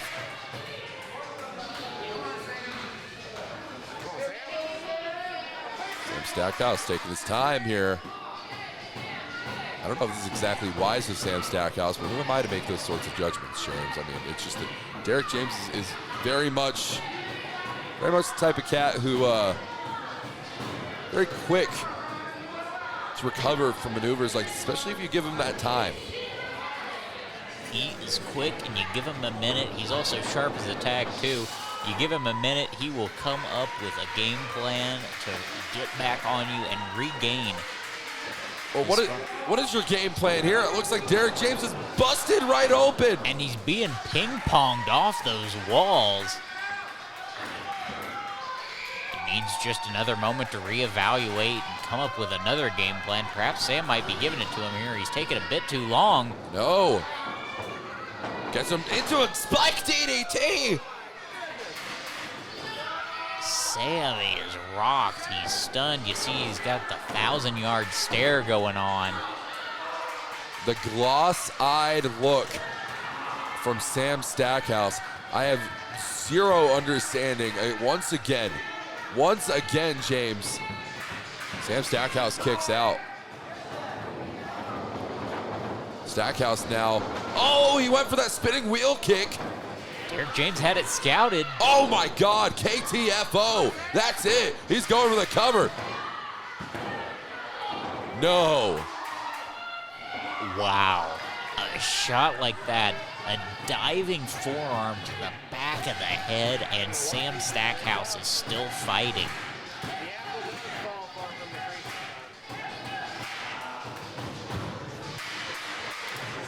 Sam Stackhouse, he is still in this one. He got the ripcord into the, no! Oh, Samoan drop! Shades of his rival Jacob Fatu. Of course, they just got done having a brutal match. Of course, this is Sam Stackhouse's second cage match in a month. We need to point that out. Of course. He also won the World Class Revolution title in a cage match against Jerry the Boss Bostic.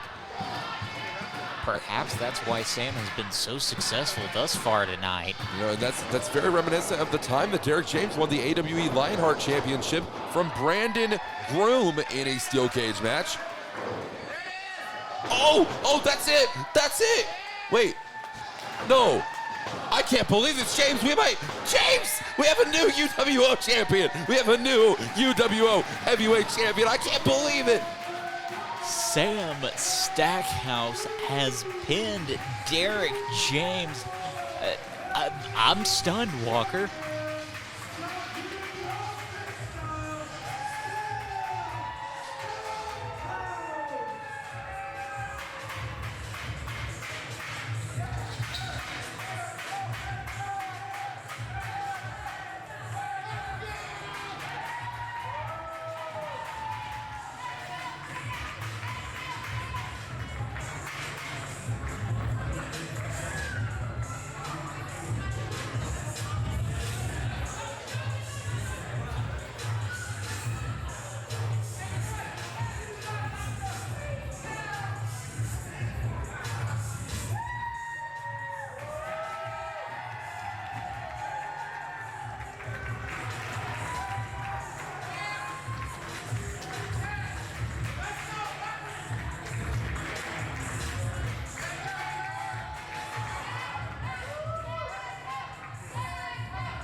Mike Andrews being shown out by Blade, and an ecstatic Sam Stackhouse with his new UWO Heavyweight Championship. I mean, ladies and gentlemen, what an emotional moment here. You know, really a full circle moment.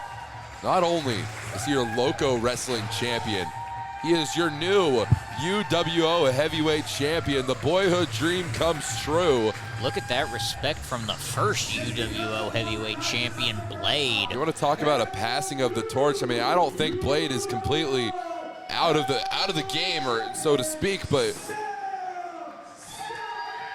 that is a hell of an endorsement to receive if I've ever seen one, James Southard.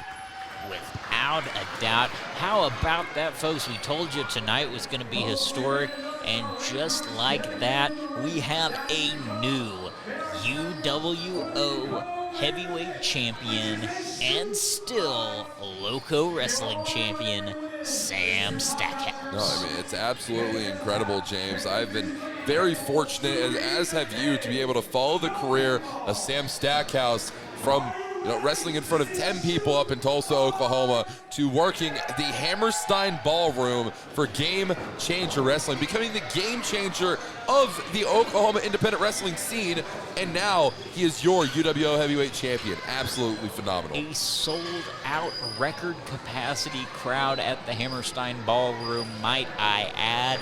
And folks, we have had a phenomenal night of action so far. Of course, before that, we saw Ricky Wingrave with this new attitude that's serving him well as he was able to pick up the win against Neo Genesis.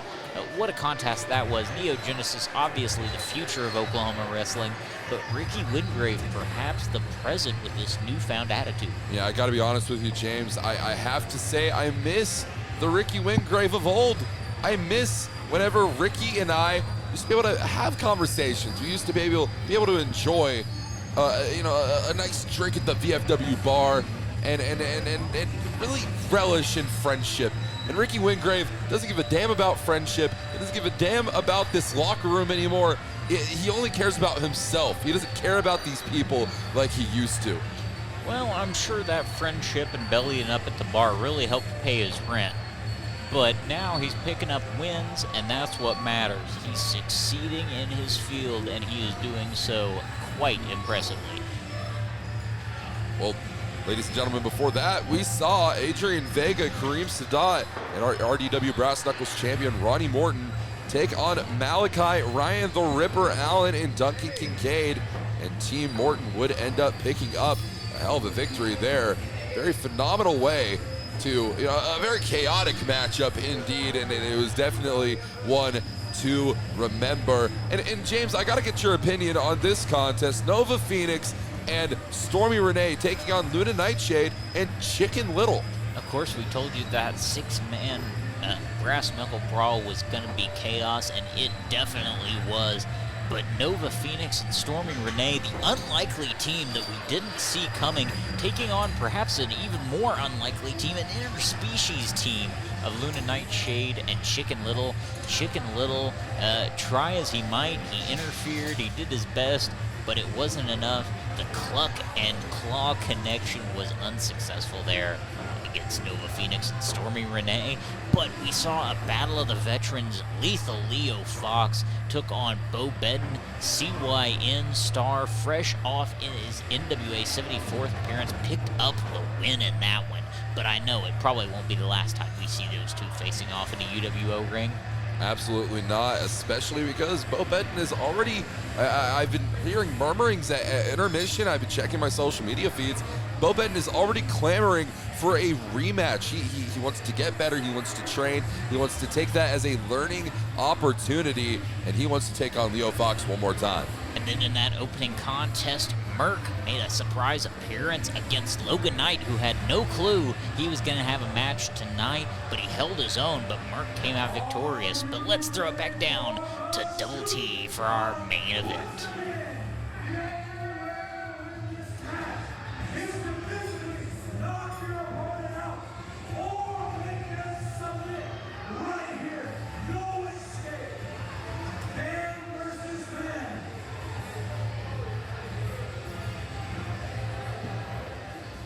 And the referee for the shoot fight, senior referee, Mr. Britt Wall.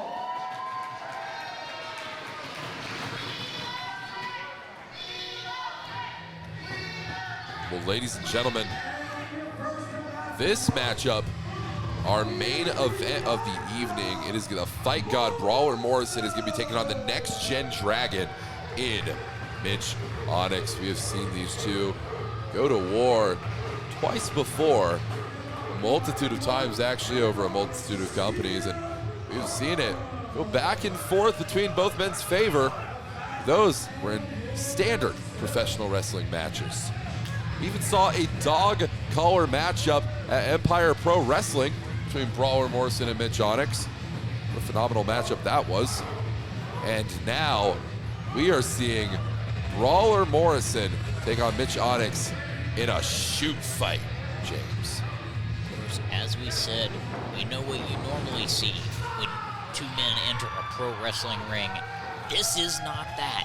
This is a shoot fight. These men are here for blood. As you can see, there's no ropes.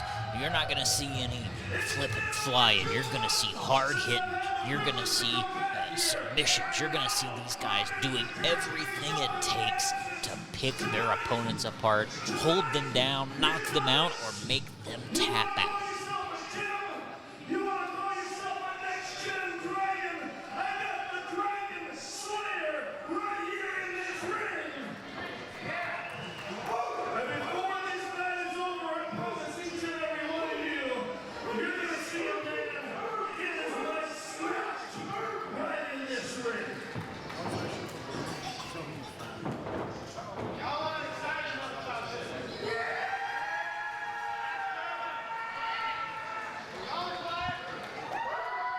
Ladies and gentlemen, harsh words there from CM Burnham, but simply pulling a Babe Ruth. He's calling his shot here tonight.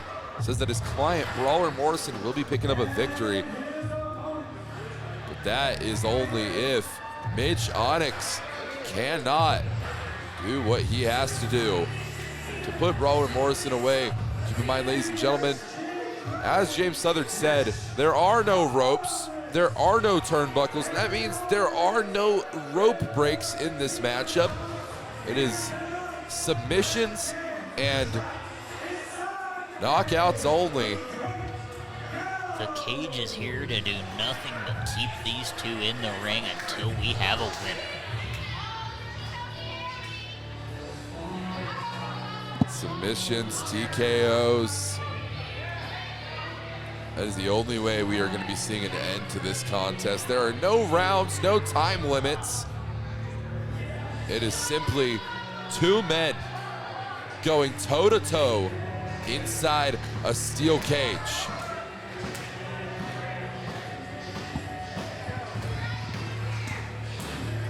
The next gen dragon, the greatest ever made, is entering the cage now. It is a big fight feel here tonight, ladies and gentlemen, and you want to know the reason why is because this is one of the biggest fights that the Fight God and the Next Gen Dragon have and probably will ever undertake in UWO. You heard the dog pound there when Brawler Morrison came out just now, barking. Morrison now checking the cage. Yeah, checking the integrity of that cage there. Honestly, Walker, I don't even know if this cage is going to be enough to hold these two in. Yeah, I was actually shocked to learn that they were going to be having this event inside a church tonight, because this is an unholy alliance that we are seeing, an unholy meeting of the minds. These two will be locking up in unholy matrimony tonight in the center of the squared circle. You see Senior referee Brent Wall going over the rules once again. No countouts, no disqualifications, no rope breaks, pinfall, submission, or knockout. Or excuse me, no pinfall, I'm being corrected. It is submissions and knockouts only. There you go, James. So, either way, somebody's going to need some help getting out of here tonight. Absolutely, and I have to wonder, you know, with us not seeing the ropes, with us not seeing your typical turnbuckle pads, is that going to change the way that these two men maneuver around the ring? Well, you'd have to think it is. You get so used to having those ropes on all four sides around you. You go for rope breaks. You go to pull yourself up even when you start getting tired. And then all of a sudden you take that away, and it's a whole new environment for these two. Of course, you make your entire career with 3 sets of ropes surrounding you on all 4 sides. But now, that is not the case. As Mitch Onyx going for a jog, getting his cardio in there, getting the heart rate going at the start of the match. Is that what you want to call that, huh? Little hustle action going there from Mitch Onyx. Yeah, hustling away from Brawler Morrison, typical Mitch Onyx.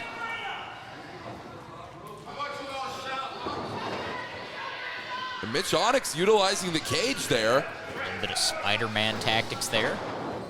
Of course, that was a very legal maneuver there from Brawler Morrison. To toss your opponent around 10 ways to Sunday. And this shoot fight rules contest is, here we go, double leg takedown. double leg takedown here. He was trying to transition it into that full mount, but no, Brawler Morrison, despite the fact that Mitch Onyx is directly on top of him, somehow Morrison maintains control, and that's what he's gonna have to do here. No. Morrison trying to maintain that guard there on top of Onyx, or underneath Onyx, excuse me, now single leg of his own. Single leg takedown there. He's trying to really drive that knee, trying to wear down that left leg of Mitch Onyx. He's really torquing on that left knee there. Yeah, Mitch is going to have to get out of this soon to avoid some serious damage. Of course, think about the way that this affects not only the left knee, but also that ankle that you saw Brawler Morrison twisting. Without a doubt. Let the leg seems to feel pretty confident. You see Mitch throwing some kicks there. He's checking Morrison with it. The double leg takedown once more. Morrison now. Morrison on top this time. Front face lock applied here. They're trying to really cinch it in, but he's in a position. Gator roll here. Using that weight advantage, that size advantage to muscle Mitch down, flip him over there, disorienting him with the roll. Yes, of course. Brawler Morrison here. He has to stay on top of Mitch, but no, he gives Mitch, he gives him an inch and he takes a mile, James. Look at it. It's masterful, it truly is. It really is. We're watching a master in his craft here, trying to secure that armbar now. The technical stylings here of Mitch Onyx, I mean, it's an absolute thing of beauty, but I would hate to be in Brawler Morrison's position here. And keep in mind, one of the things that's on the line here tonight, one of the only ways Brawler Morrison could even get this match from UWO management is if Mitch Onyx agreed that if Mitch Onyx loses, Drake Gallows gets 5 minutes alone with Red James in a steel cage. You see Red James there over CM Burnham's shoulder, intently watching this contest. He doesn't want to end up in there with Drake Gallows, or perhaps he does. We never know what's going through the mind of Red James. Yeah, I definitely wouldn't want to be right there with any of these men. I wouldn't want to be in there alone. I wouldn't want to be in there with Drake Gallows.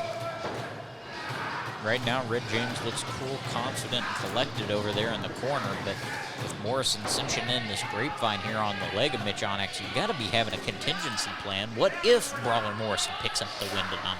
Well, I'm sure Red James always has a plan, always has something up his sleeve. That's why they call this man the foreman. He gets the job done, James. Have to see if Mitch Onyx can get the job done in this contest, trying to get free of Brawler Morrison there.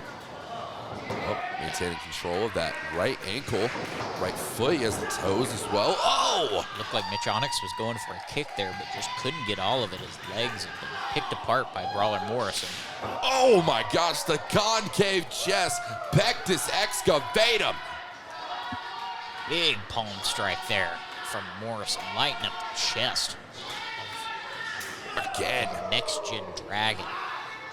The Next Gen Dragon is about to have a concave chest, courtesy of Brawler Morrison.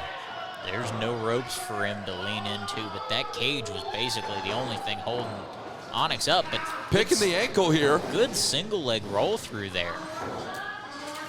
And he's trying to cross the legs over here. Ooh, back and rib chop there. Just yeah, and that's almost like a distraction maneuver, you know, chopping that back of the back of Brawler Morrison's body. He feels the sting there, and he lessens up the pressure on the legs, allowing Mitch Onyx to cross them and get into the maneuver he was looking for. And that is why he is the greatest ever made right there, Walker. Using that distraction, just a momentary lapse in Morrison's judgment subconsciously is all it takes for Mitch Onyx to grab a hold. I mean, that's one of the more mental sides of professional wrestling, and that happens to be one of the sides that Mitch Onyx excels in. Brawler Morrison is feeling every single bump, every single bruise, every strike.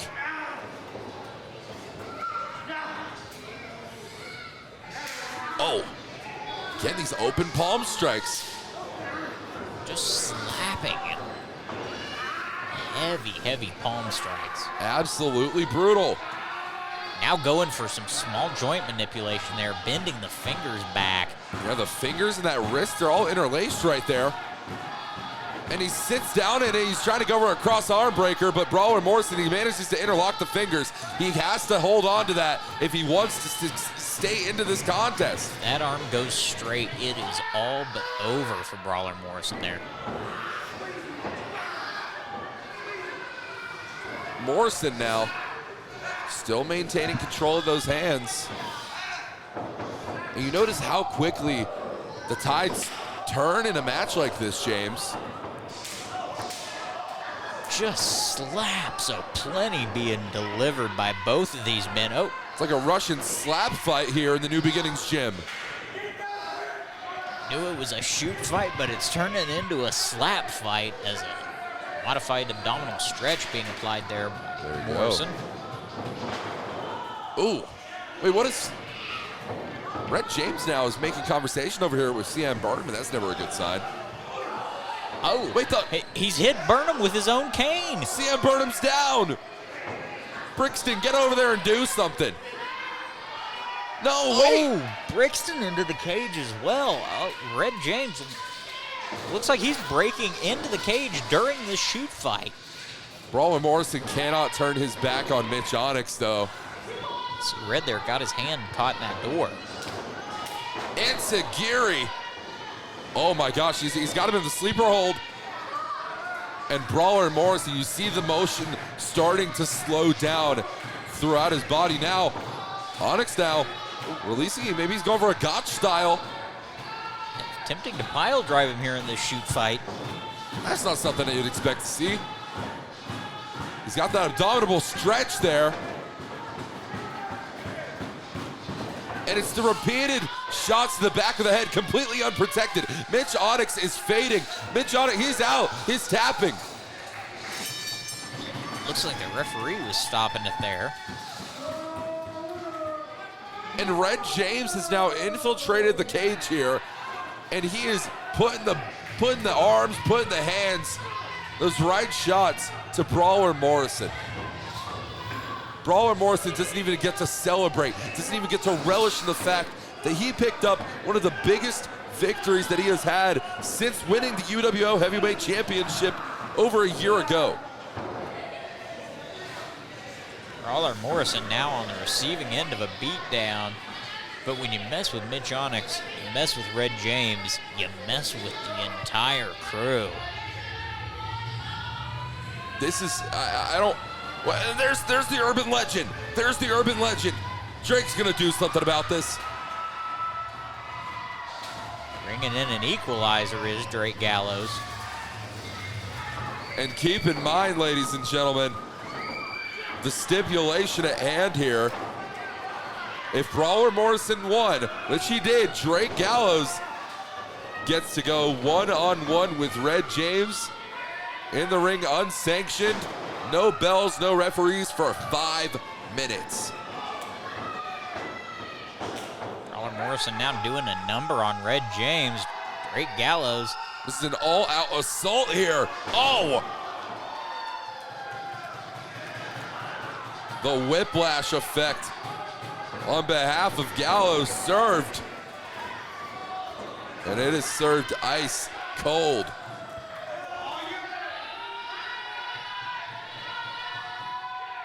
Brawler Morrison now seemingly knowing what to do. Brawler Morrison with a sign of respect there. He says he's all yours. Red James trying to get the jump here on Brawler Morrison. Wait, that's Ricky Wingrave. Perhaps he's here to get his fair share of issues taken out with Red James. Of course, I'm sure he has to be relishing in this moment here. Wait a minute. Hold on. Hold on. He's locking him in there. I mean, Hey, come on. It was 5 minutes. It didn't have to be locked. He's going to get his 5 minutes. Red's not going anywhere. well, I'm sure Ricky Wingrave is very happy that Red James is about to get what is coming to him. I mean, keep in mind the history. Wait a minute. What's he got in his hands? What the? What are you?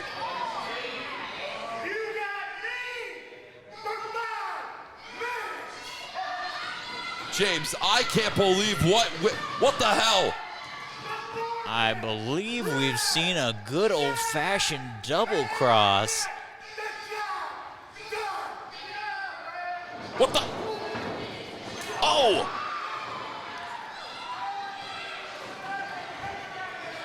I am at a loss for words. James Southern, Ricky Wingrave has just turned on his best friend and co-owner of Unified Wrestling Oklahoma. He has just turned on Drake Gallows and aligned himself with what? Red James, the man that he spent the past 4 to 5 months bickering with. But over that time, we've seen the dissension grow between Ricky and Drake, and I guess this is the culmination. The enemy of my enemy is my friend. You might be the foreman, but Drake goes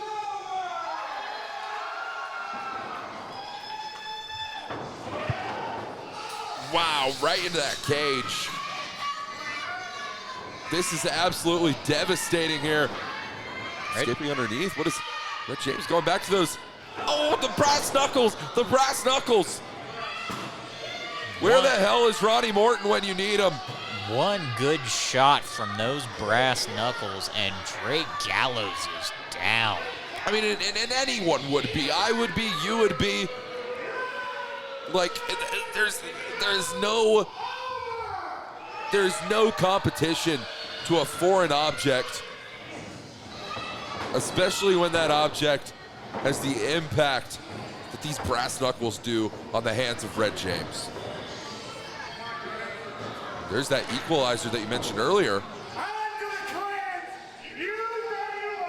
Sure, wasn't what Drake Gallows had in mind when he brought that chair into the ring. No, I don't think this has gone anywhere the way that Drake Gallows had planned.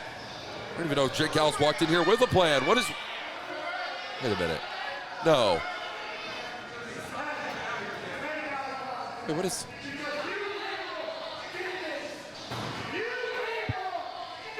What did we do, James? I don't... What is Red doing up there? I think he's trying to prove a point, Walker. A point? Haven't you proved enough? What the hell?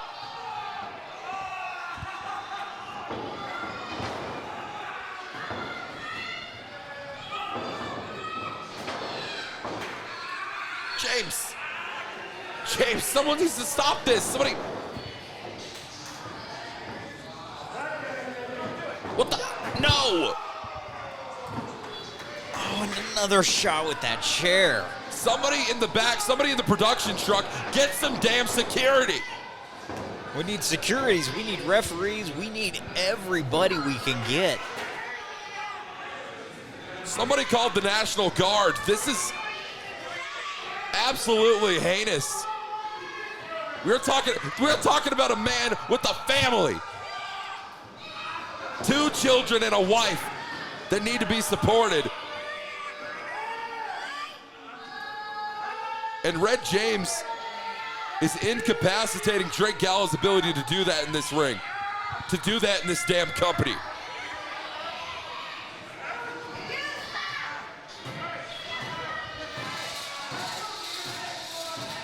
What kind of man does this? A man who gets the job done, Walker.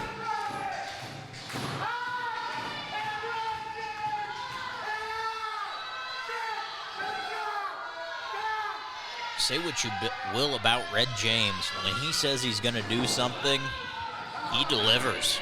Drake Gallows is trying to make his way back to his feet. Oh!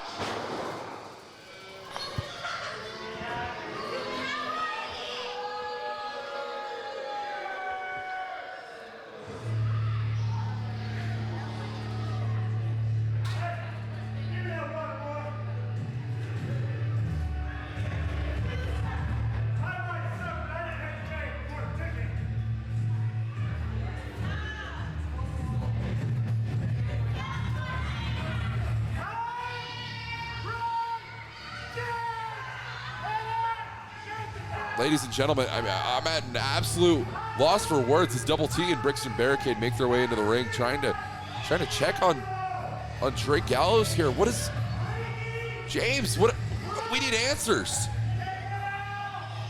We just had the co-owners of Unified Wrestling Oklahoma are now at each other's throats.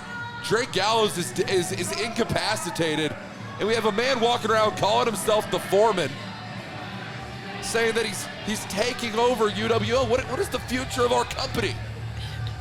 Dissension amongst leadership is nothing new, but this is a whole new level in UWO, and it looks like Ricky Wingrave and Red James are leading this new era. The Foreman era is upon us. And James, I don't know if that's an era I want to live to see.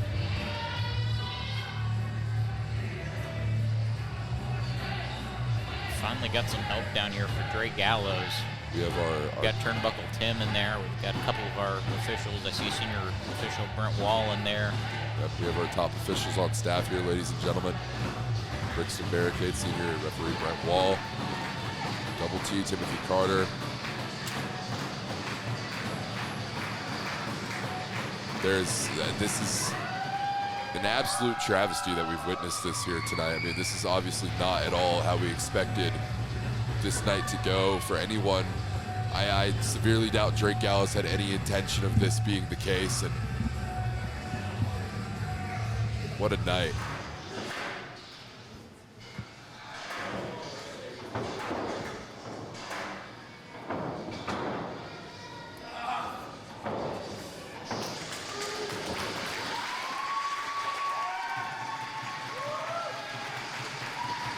You got to give it up.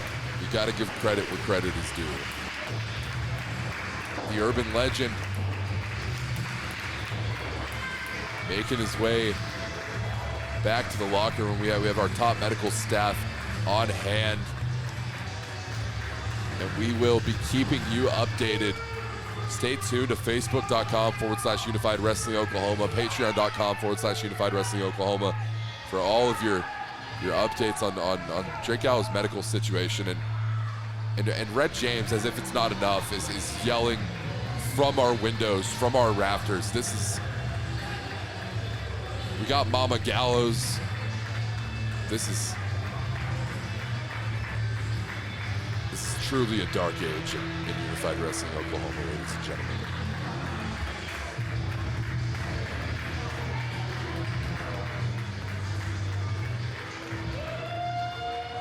Folks, for Diamond Jim, James Southard, for the Velvet Voice, Walker Stewart. Stay tuned. I don't know what the hell's happening.